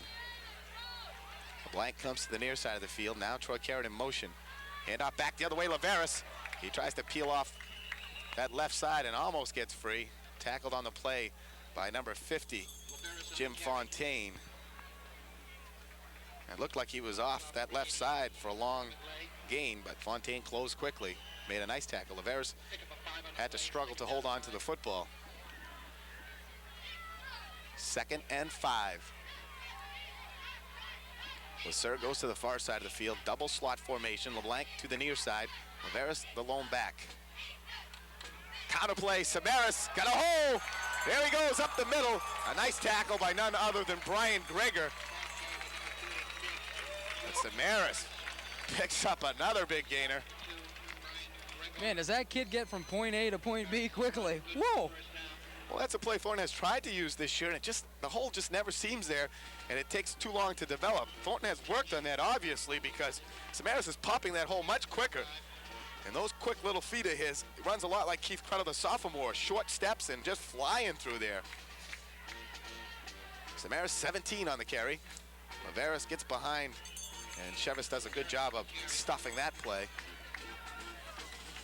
And we've said what the importance of Troy Caron's running has meant to the Trojan offense in the past few weeks. If they can add another weapon in George Cheverus, they'll be a very tough team to stop. They already are a tough team to stop. Thornton could be gelling at the right time. The offense certainly is. And now they just got to get the defense in tune. 2nd and 7. Lasser to the near, LeBlanc far to the left side of the field. Pitch out to Troy Caron. Looking for some blocking, cuts in, steps over another man, and a superb run once again by Troy Caron, picking up 11 yards and another Thornton Academy first down. Great job by Troy, and you could see him just running back there, waiting for the right time to have that acceleration.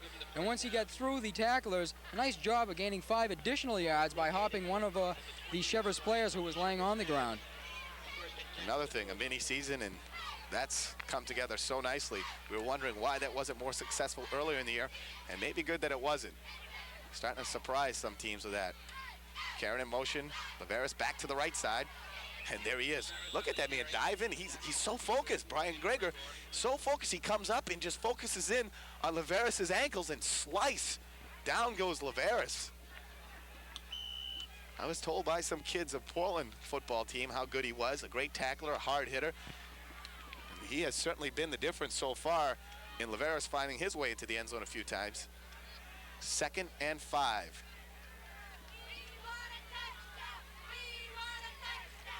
Purvis keeps, pitches, throws it off. Troy Caron, great job recovering. Bissonette sacks him for a 5-yard loss, but Purvis fired that off Troy Caron's helmet. Boy, that was a nice job. Good set of hands by Troy Caron that time. Thornton Academy very fortunate to have that football. Just seems like every part of Troy Caron's game has gotten better and decisively better since the first 2 or 3 games of the year. Confidence is just blossoming. It just seems like it's overflowing. You can almost see his confident aura down there as number 82 lines up in the backfield. 3rd down and 10 now. Watch for LeBlanc. Purvis looking out for Leveris. He's got Leveris in the flat. Wide open, makes a catch. Down goes the flag. Leveris out of bounds at the 6, but I think it'll come back. They got a holding, I think, on a Thornton Academy player. And it was well after the ball was thrown. Again, no need for that call to be whistled against Thornton. As far as Thornton, there may have been a holding, but I'm saying no need for Thornton Academy player to commit that type of penalty. So Thornton will be moved back, and they'll be set with a 3rd down and 20. Well, you got to like that call, though. Matt LeBlanc going downfield, clearing out that right zone, right flat, and Art Leveris would have had some beautiful yardage there. Thornton used that against Edward Little, I do believe, that play a couple of times, sending Leveris out in the flat, and Leveris making a couple nice catches in that contest.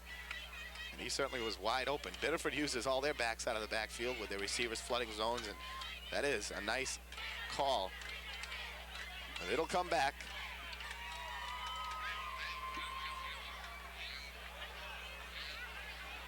And that's doesn't look like a holding call. He's holding his hands, but he's not pulling it down. So what is that actual call? A legal block push? I'm really not clear on what they're calling. They went 15 yards. They marked him back 15 on that.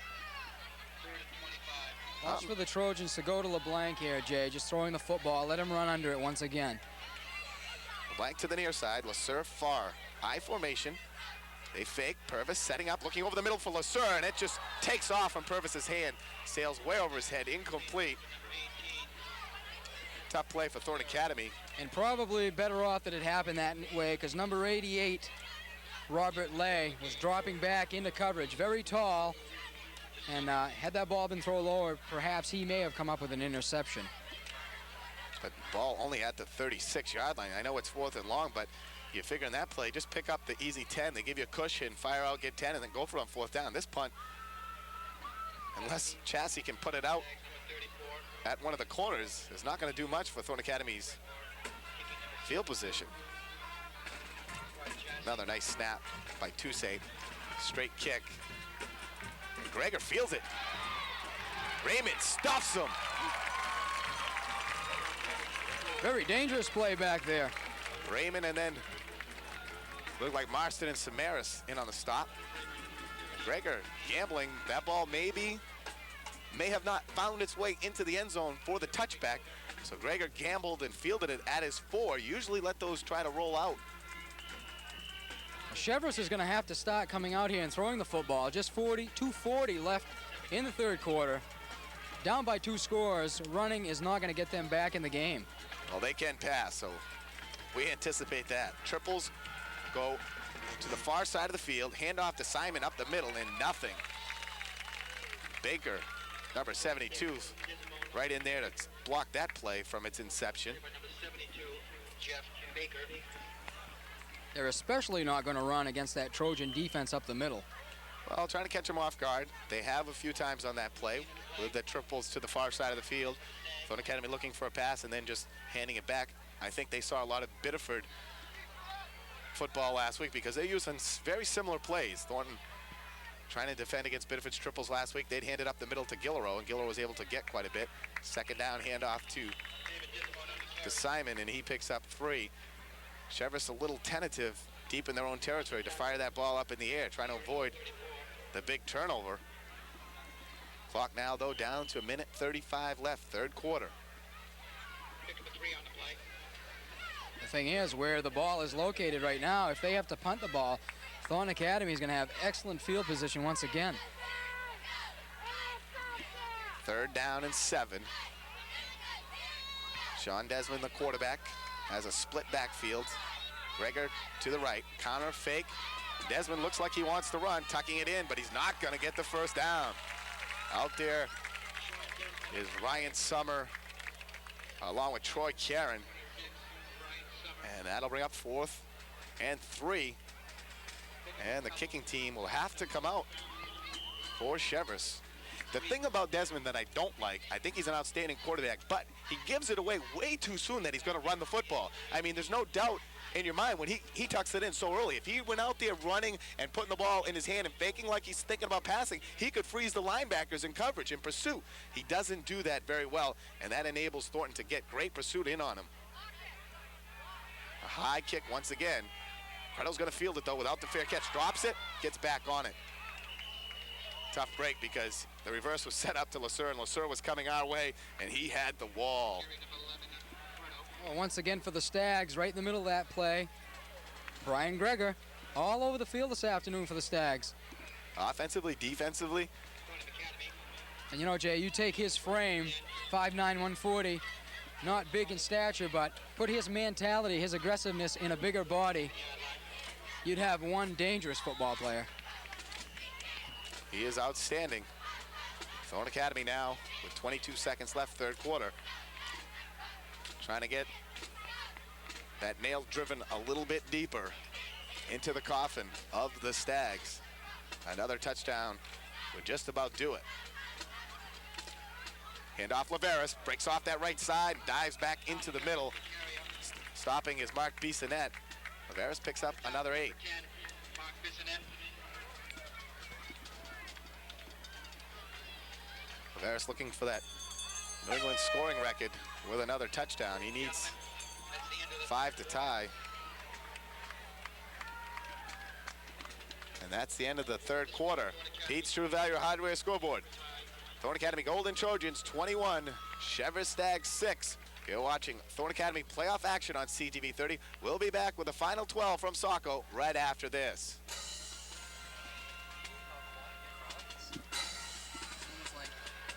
They're always like this. We were fortunate last week. They're usually pretty quiet. Once Leveris got 3 PATs and a touchdown, so he has 9 points. So he's 417. 417. He needs touchdown to break it, but actually 4 points.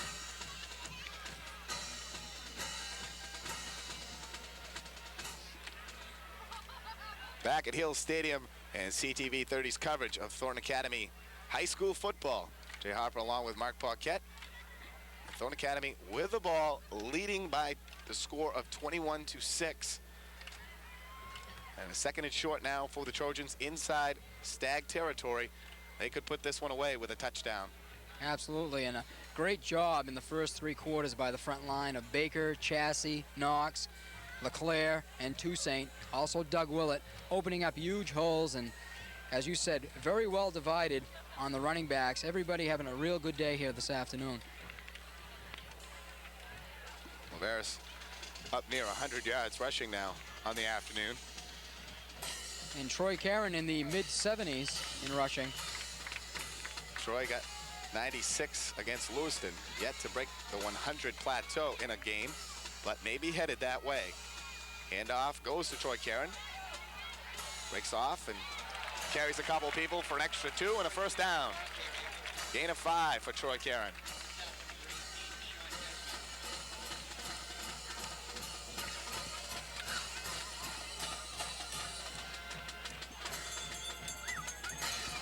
Ball spotted at the 40.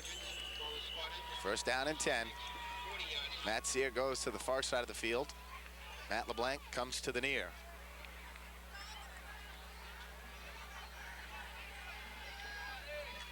Cheverus to Leveris, breaks through in the middle. And again, nice tackle. This time it's Sean Desmond, the quarterback, getting Leveris at the ankles. Leveris picks up 9.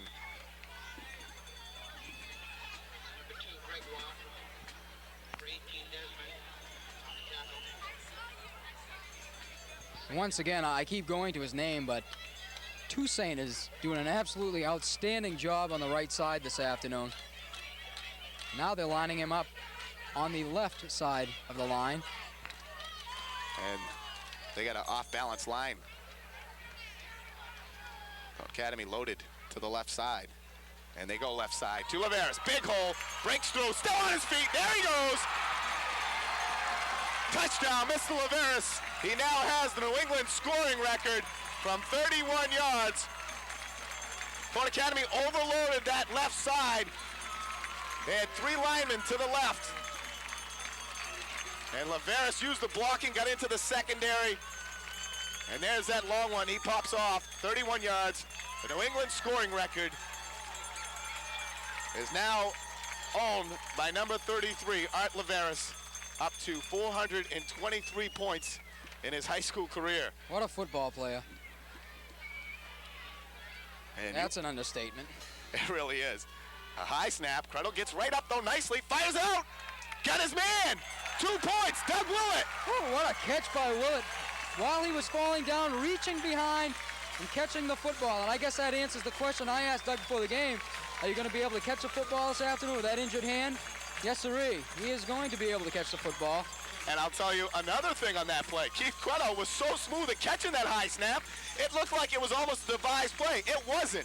Credle just up so quick, fielded that, and then immediately looked right into the end zone. Great play by Credle. Give Thornton Academy 2 more.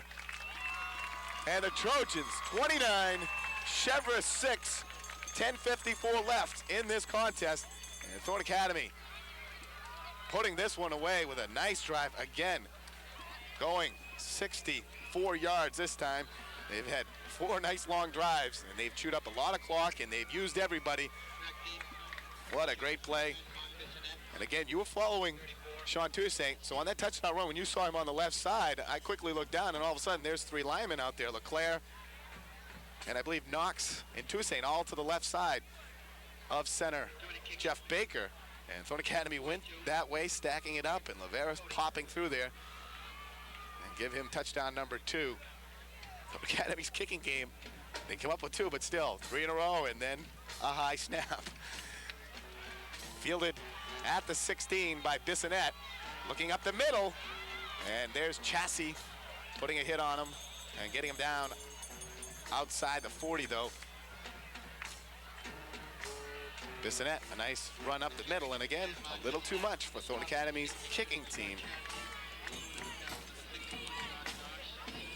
Haven't gotten any recent updates on the games from Portland and South Portland. Last we knew, Biddeford was up 14-7 and Portland was up 8-7. Shotgun formation, Desmond with time, firing it out, man falls down, it's picked off by LeSueur. A flag is down on the field. We'll see if LeSueur can get down that sideline, and he's dragged out at the 27-yard line. More than likely, though, a foul against Cheverus. It looked to be in that holding zone. Definitely in the holding zone. That's what it appears to be.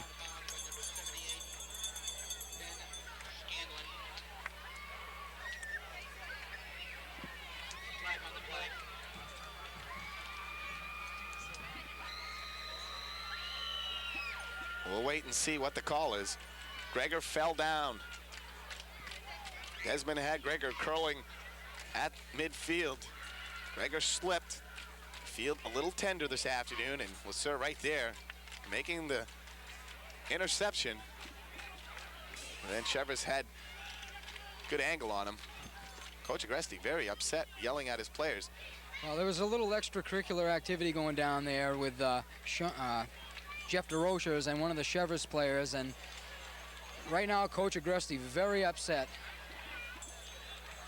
I think the first penalty will go against Cheverus, and then the post-possession foul, it won't offset, I don't believe, because it's after the interception.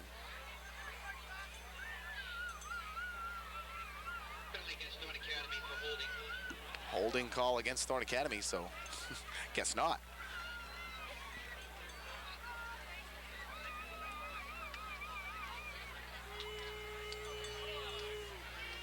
Zafferson now talking with the official.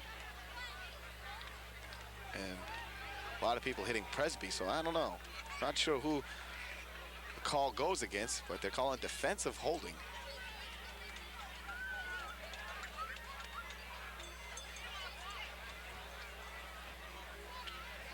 And it will be marked off against Thornton Academy, so the interception gets taken away for Lasser, and Cheverus back in business with the ball, and should be enough for a first down.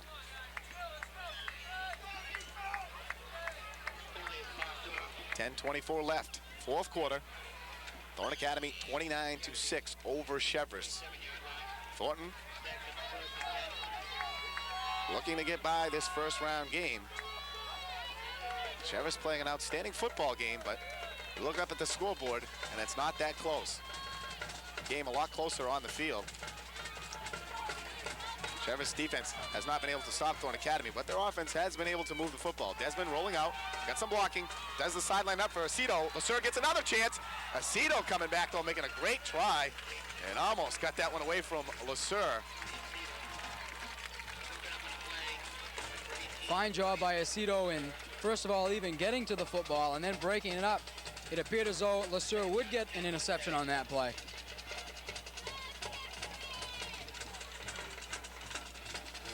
That'll bring up second down at 10. Ball at the 47 of Thornton Academy.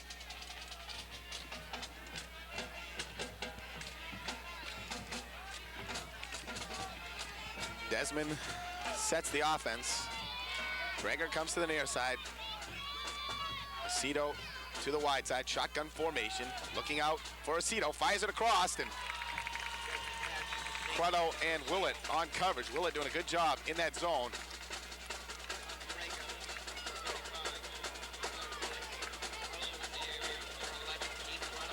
Third down now and 10 for Cheverus. We said we thought we'd see the sun today. Well, we were told that by a very competent meteorologist in the state of Maine. And who would that be? I don't know. You're looking at me like I don't know if there is such a thing. Third down and 10. And it's Aceto in motion. Shotgun formation again. Desmond fires it out. Lay makes the catch. And a first down for Cheverus. Summer rips the ball out of Lay's hands as he goes out of bounds, but a great catch by Lay and a great job of throwing the football by Desmond. Well, Desmond had some heat that time. Couple of Trojans breaking in, hitting him just as he threw the football, but nice throw and catch by the Stags. So they stay alive. 10 minutes still left. Still enough time for the Stags, but they'll have to do an awful lot. First and 10, shotgun formation again. Desmond dropping back, firing deep. Aceto out there, two Thornton defenders, and the ball, again, Aceto, he's a big kid and a very aggressive receiver, and he's not gonna let you intercept that without a fighting shot from him. Aceto, a little bit of a height advantage on Keith Crotto. Aceto at 6 feet, Keith Crotto at 5'7", but coming over to help out on that play was Ryan Summer, helping to knock that ball down at the last moment. And that could be a generous 5'7" listing for Crotto, too. Crotto now comes out, and Coach Agresti inserts the very tall Matt LeBlanc. The triples, though, come to the near side of the field. Coverage out here. Lasser, Sear, and Summer. Fires out. Greger's there, makes the catch. Sear misses the tackle. Greger fighting and trying to get the first down, and he'll be very, very close. Great job again. Very deceptive is Greger. We got a flag on the field, and a block below the knees by the Stags out of that zone. You can do that right at the line of scrimmage, but you can't outside the zone. So Cheverus has a big play now taken away from them.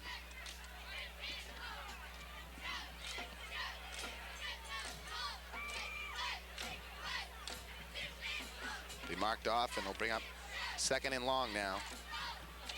9:51.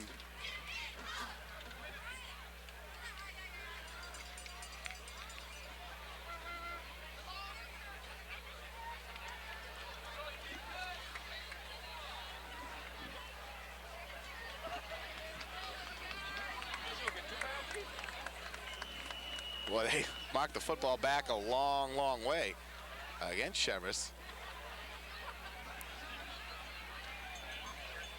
20-something yards, so there have been 2 penalties on that play. Second down and a lot of real estate for Cheverus. Triples go to the far side of the field. Desmond rolls out left, trying to get outside on Zapson. Gets out, throws a short pass to Greger, and Greger will be collared right there. Jim McLeod throws him to the ground just over midfield inside Thornton Academy territory. Stags pick up 5 on the play, but that'll still bring up third down and over 20. Almost 30. It'll be third down and pretty close to 30 yards now for Cheverus. Well, a few times this year we've seen Thornton Academy getting the other team in third and long and letting them off the hook. I can't imagine them doing it this time. Greger, Aceto, Bissonette come to the near side. Desmond quick out to Aceto. Catches it right in that same zone. And then Mr. DeRocher up in the air to send Aceto end over end. What a hit by DeRoches. DeRocher slipped down, and Aceto decided to try to jump over him. But as he jumped, DeRocher stood back up and caught him at the legs and made it look very pretty. Not really a vicious hit. It just looked awfully good.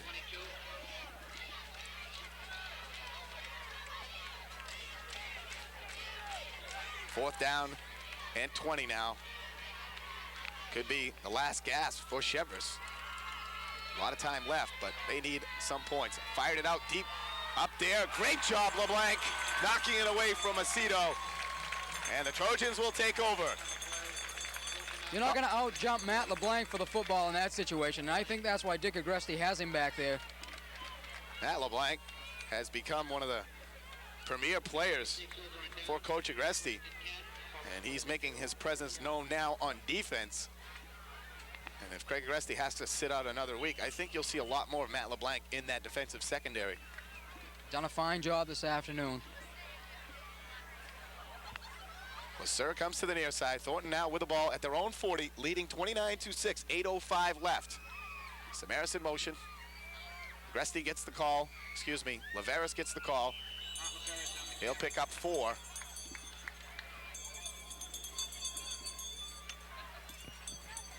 And just some unofficial statistics here thus far this afternoon. Leveris approaching 160 yards rushing. Troy Karen also a very impressive afternoon, about 83 yards rushing. Excellent. So Thornton Academy almost 300 yards on the ground today, and that's what we spoke of at the top. We thought Thornton could run the football against Cheverus, and we thought they wouldn't have to go to the air too often, and they haven't. Just as planned. Purvis keeps it, a lot of room outside. Gets out, now Karen comes up to block. Purvis down the sideline, looks like he's still in bounds. Let's see where they spot him out. One official standing at the 40. I believe there'll be a gain of 20 because they'll spot him out at the 40.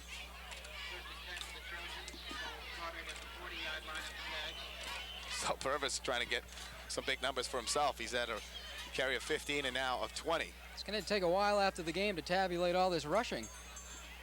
First and 10, ball now at the 40. Double slot formation. Troy Karen goes in motion. Counter play to Samaras, and it's tripped up nicely right in the middle. I believe that's Andy Donovan, number 22. Breaking that play up, no gain. That looks a little different that time, little slow, an awful lot of congestion in the middle. First couple of times I ran that, Jay, it was wide open. Donovan stunting that time and just flashing into that middle that broke up that play. Keith Crutto now comes in and Cheverus comes off, so we'll see Crutto at a wingback position. Another look. We talked about that. Something that Coach Gress will have to use next year. You can't keep Crutto out of that offensive lineup next year. Cheverus going back to pass, slips, stays on his feet, rolls inside, still on his feet, cuts inside, and here he goes! Gregor will catch him and call him at the 20, but not before Purvis gains another 20. What a run, Kirk Purvis. What an effort, Jay. 4 Cheverus defenders in that backfield. They all had a hand on him at one time or another. Put on about 3 different spin moves and coming up with a gain of 20 yards on that play. Purvis has rushed for over 60 now on the afternoon, and that was one of the finest 20-yard runs you'll see by the big burly quarterback. Not a lot of speed, but doing enough to avoid whatever Cheverus threw at him. And Gregor, the kid that's been doing it all for Cheverus this afternoon, able to collar him and bring him down at the 20.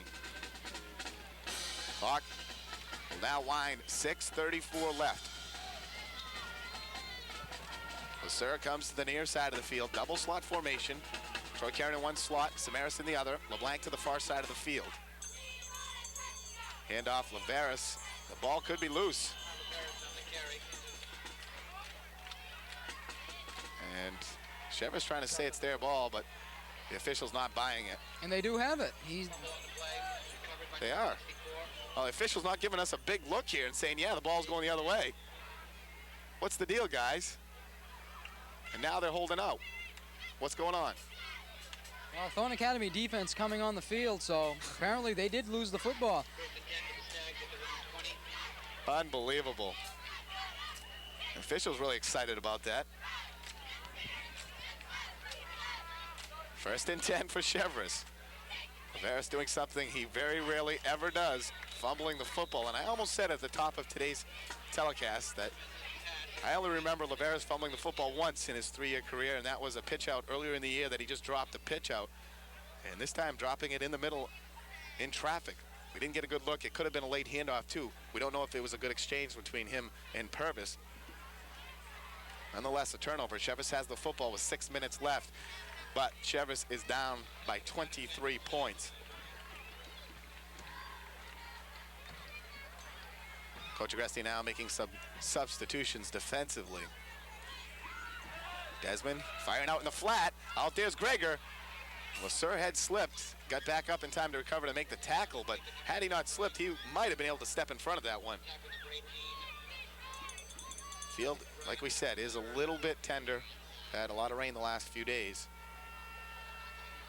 And you really have to give credit to Gregor and Desmond here this afternoon. The two of them apparently do put in a lot of time on their timing patterns, because on that particular play, the football was in the air before he had made his move. Triples go to the far side of the field, and it's to Simon up the middle, and tackled in there.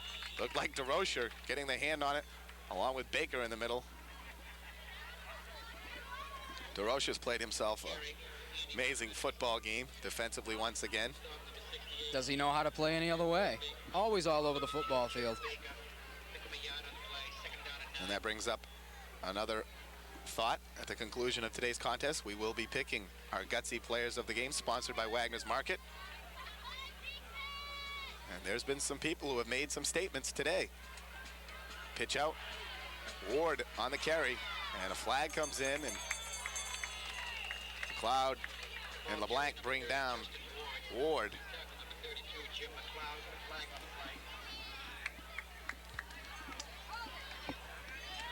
And it's against Cheverus. He'll be marked back. 5:01 left.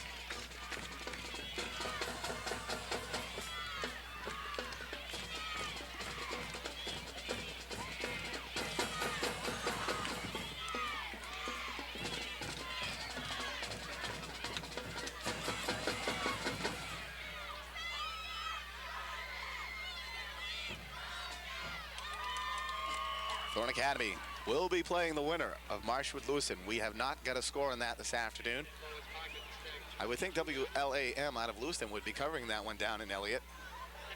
I don't know if we can pick up the Lewiston base station, though, down here in Saco. We've gotten scores throughout about Portland, Massabesic, and Biddeford South Pole, and both of those were very close.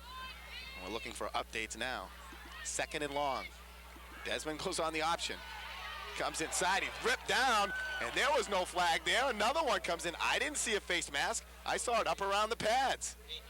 They're gonna call it against DeRocher. But please explain that one to me. Did you see a face mask? Well, I didn't see a face mask, but I'll tell you, when DeRocher's got off the ground, never argued it. Apparently, he must have got part of the mask. Usually on a play like that, when a player feels that it's a bad call, you usually see a little bit of arguing. DeRocher now, though, lifting up his arms, saying, questioning it over to the sideline of Coach Agresti. It looked like he got around the shoulder pads and around the neck. They do call face masking. We'll have to take another look at that one.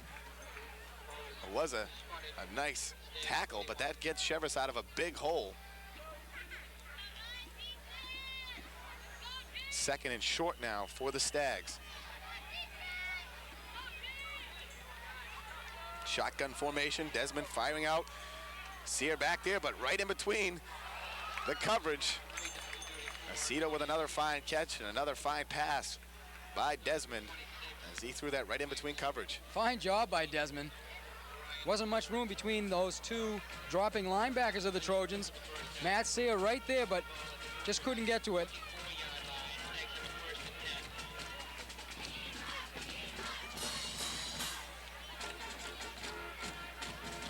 Clock moves.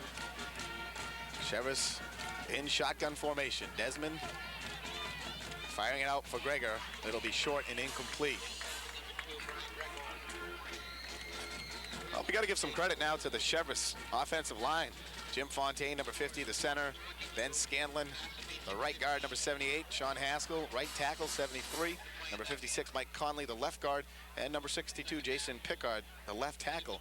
They have given Desmond a lot of time throughout this contest, and that's enabled him to be very successful up top. They really have. They've done an outstanding job this afternoon of giving him the time to throw the football. Shotgun formation once again. Second and 10. Fake handoff, and Desmond looks to run, and he's knocked down by Zafferson. And the update, Jay, of the Biddeford score at this time is the Tigers 20, South Portland 7. So looks as though the Tigers are going to advance into the semifinal round of the Western A playoffs. And Biddeford.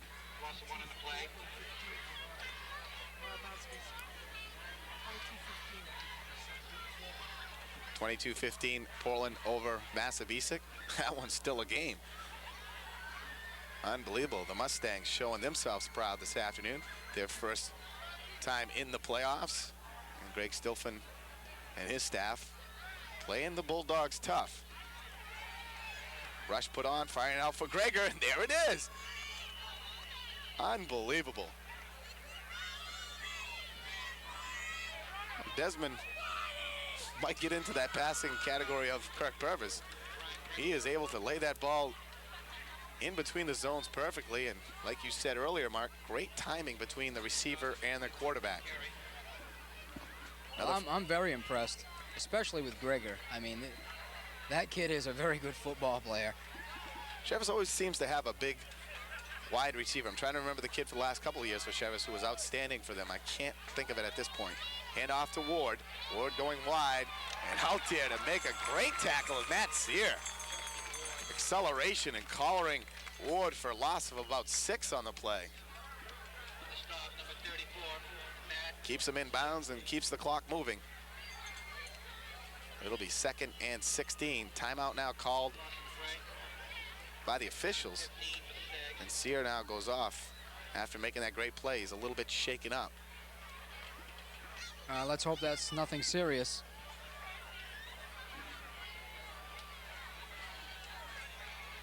Number 42, Eric Cody replaces Sear at linebacker. 2nd and 16. Aceto comes to the near side, Gregor to the far. It's shotgun formation. Throwing deep, and it's intended for Aceto, but way overthrown. And that'll stop the clock, but bring up 3rd and 16. Third down and 15.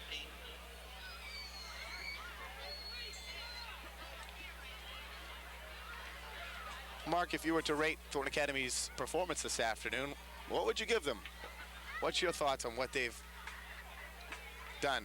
I really like the way they played this afternoon. The rushing game, the offensive line's done a tremendous job, and they've done a great job of spreading things out. Of course, Leveris and Karen getting the bulk of the work, but really spreading things out nicely. Tarosha just pounding Desmond as he got that ball off. That was one of the biggest hits of the year. Desmond, though, miraculously able to get the ball off, intended for Gregor, and it was out in his vicinity. Falls incomplete, and that'll bring up 4th down and long.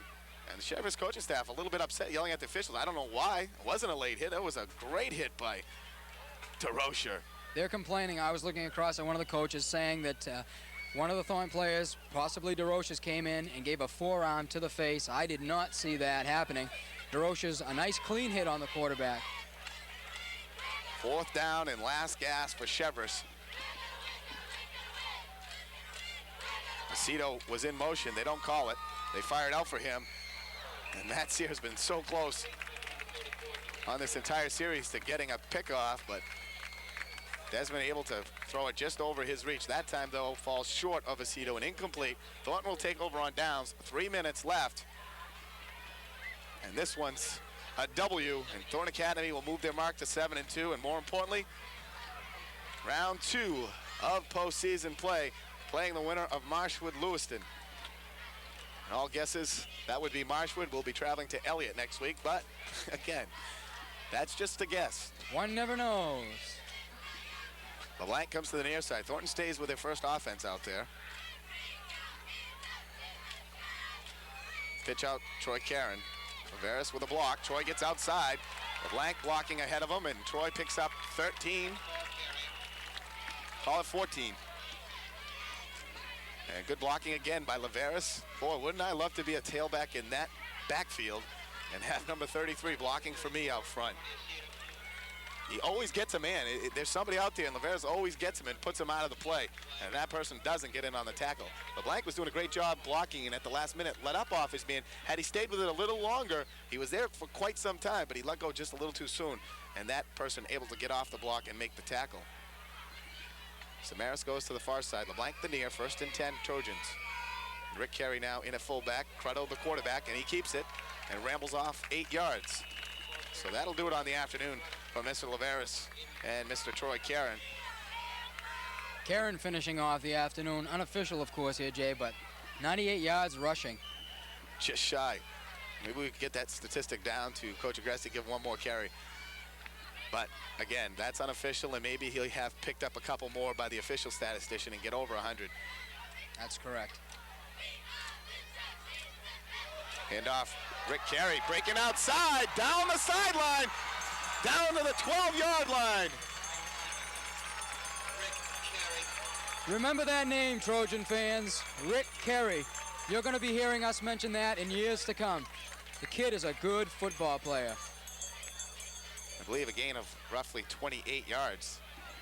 By the way, we'd like to congratulate Thornton Academy JV football team finishing an undefeated 7-0 record. Pretty impressive. Thornton Academy's freshmen going 7-0. Their JV 7-0. And the varsity now moving their mark to 7-2. We're under 2 minutes. Keith Cruddo, the sophomore, at quarterback. He fakes, goes on the option, gets the pitch out. Lawson cuts back inside, and he gets about 4. Thornton Academy looking to put one more in. Of course, last Saturday we didn't have the opportunity to report the JV score. They just played Monday with the Trojans JVs defeating Biddeford 26-0 Monday at Waterhouse Field. Clean sweep this year for the Trojans. Clean sweep for Thornton Academy over Biddeford in football, and maybe starting a new trend playing Biddeford teams. Biddeford has been dominant in just about every sport over the last 4 or 5 years. Thornton Academy's track team last winter went 13-0, but then in the Southwesterns, Biddeford came up with the answer and beat Thornton Academy. Their baseball team outstanding last couple of years. Field hockey has done well too. Thornton Academy's girls field hockey team. Congratulations on an outstanding season, losing this week to South Poland 1-0 in overtime. That was the semifinal game. South Portland meeting Bonnie Eagle today for the championship in Western A. We don't know the score of that one. But Thornton Academy's girls field hockey team, congratulations on an outstanding season. And I enjoyed my one-game coverage of your play. Hand off for Carey up the middle. He's gonna get in. Touchdown. The kid is tough. He wanted 6 points. We saw him do the same thing on a Friday evening in Lewiston. He smelled the goal line, Jay. And that's a kid that seems to know the goal line and not to be denied. A lot like a sophomore a few years back. Do I need mention the name?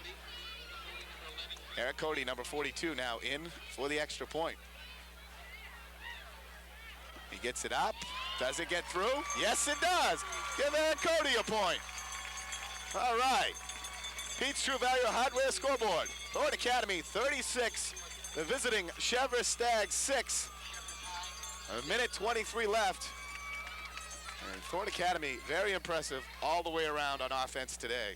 And Thornton Academy meeting their offensive scoring production. They were averaging 32 points a game coming into this one. Once again, putting 5 touchdowns up on the board. And again, the second offense, there's a lot there. And there's no wonder why the JV team went undefeated and the freshman team.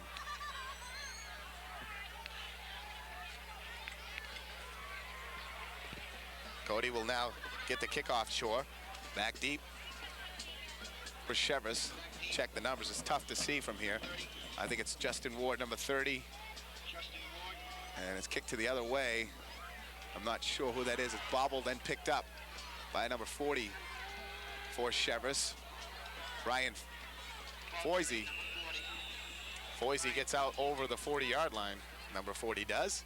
And Cheverus with their last possession, and a lot more uniforms will get a chance to get dirty for Thornton Academy. Very gray and dismal afternoon, but very successful and bright for Thornton Academy. Last year, the first round of the playoffs, they took it on the chin against arch rival Biddeford. We may be seeing Biddeford down the road. Fumble on the snap. Once again, I'd like to take this time. My thoughts are definitely with this young man, a great friend of mine, one of my best friends throughout my life. And I know a lot of people who attended Thornton Academy know this young man. He's a lawyer in the area and an outstanding basketball and football player for Thornton Academy back in the late 70s. Jim Burnell, he's in the main medical center. Right now, he had a aneurysm on Thursday and brain hemorrhage. And right now, the outlook is about 50-50, and I just pray and hope the whole long pass fired out, the whole thing works out, and Jim's all right. I want to wish the best to his family, and I know everyone who knows him is feeling and thinking about that young man. It really puts a football game into perspective. Another quarterfinal action. Final score, Portland 22, Massapequa 15. Unbelievable game there. Portland getting by Massapequa. South Portland 7. And Biddeford tacking it on South Portland. Final score is 22-15. Portland over Massapequa. They had their hands full. Biddeford, after trailing 7-0, really got it going and knocked off number 4 South Portland 27-7. So next week it's Portland Biddeford at Fitzpatrick Stadium. It's also Thornton Academy versus the winner of Marshwood Lewiston. If Lewiston somehow came up with a miracle upset, we'd be home against Lewiston. If Marshwood wins, we're down in Elliott. We'll be there. You can bet on that. Another high lofted pass way out there and thrown out of bounds. Coverage by number 30, Dan Raymond. New quarterback for Cheverus, I believe, is Scott Karen. Number 16, he throws a long ball. Down to 5 seconds now. Thornton Academy, a very impressive afternoon, especially on the offense. Defense bent, but didn't break again. Giving up only 6 points. Gave up a lot of passing yards to one Sean Desmond and Brian Greger and Tony Aceto. Only once did the Stags get across the goal line.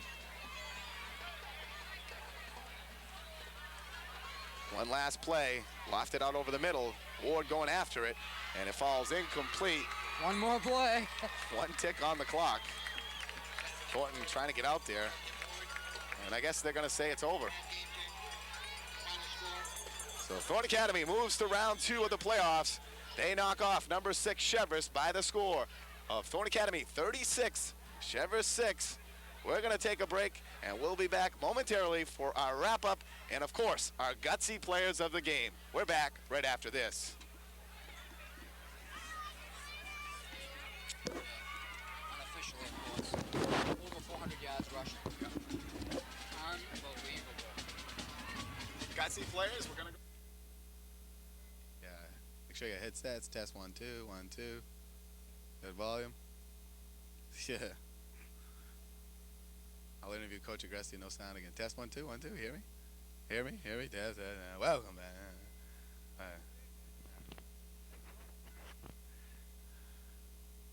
Welcome back to Hill Stadium in Saco for our postgame. The final score, Thornton Academy Golden Trojans 36, the Cheverus Stags 6. I'm Jay Harper along with Mark Paquette. And Mark, a pretty much dominating day for Thornton Academy offensively. Defensively, they been a little bit, as we've said so often, but didn't break, giving up the 1 touchdown. But Cheverus was successful in the air, and that's something that Marshwood burned them with in their one meeting earlier this season. Marshwood was successful up top. Thornton Academy will have to be leery of that if they do indeed have to go down to Elliott and play the Marshwood Hawks. Well, absolutely.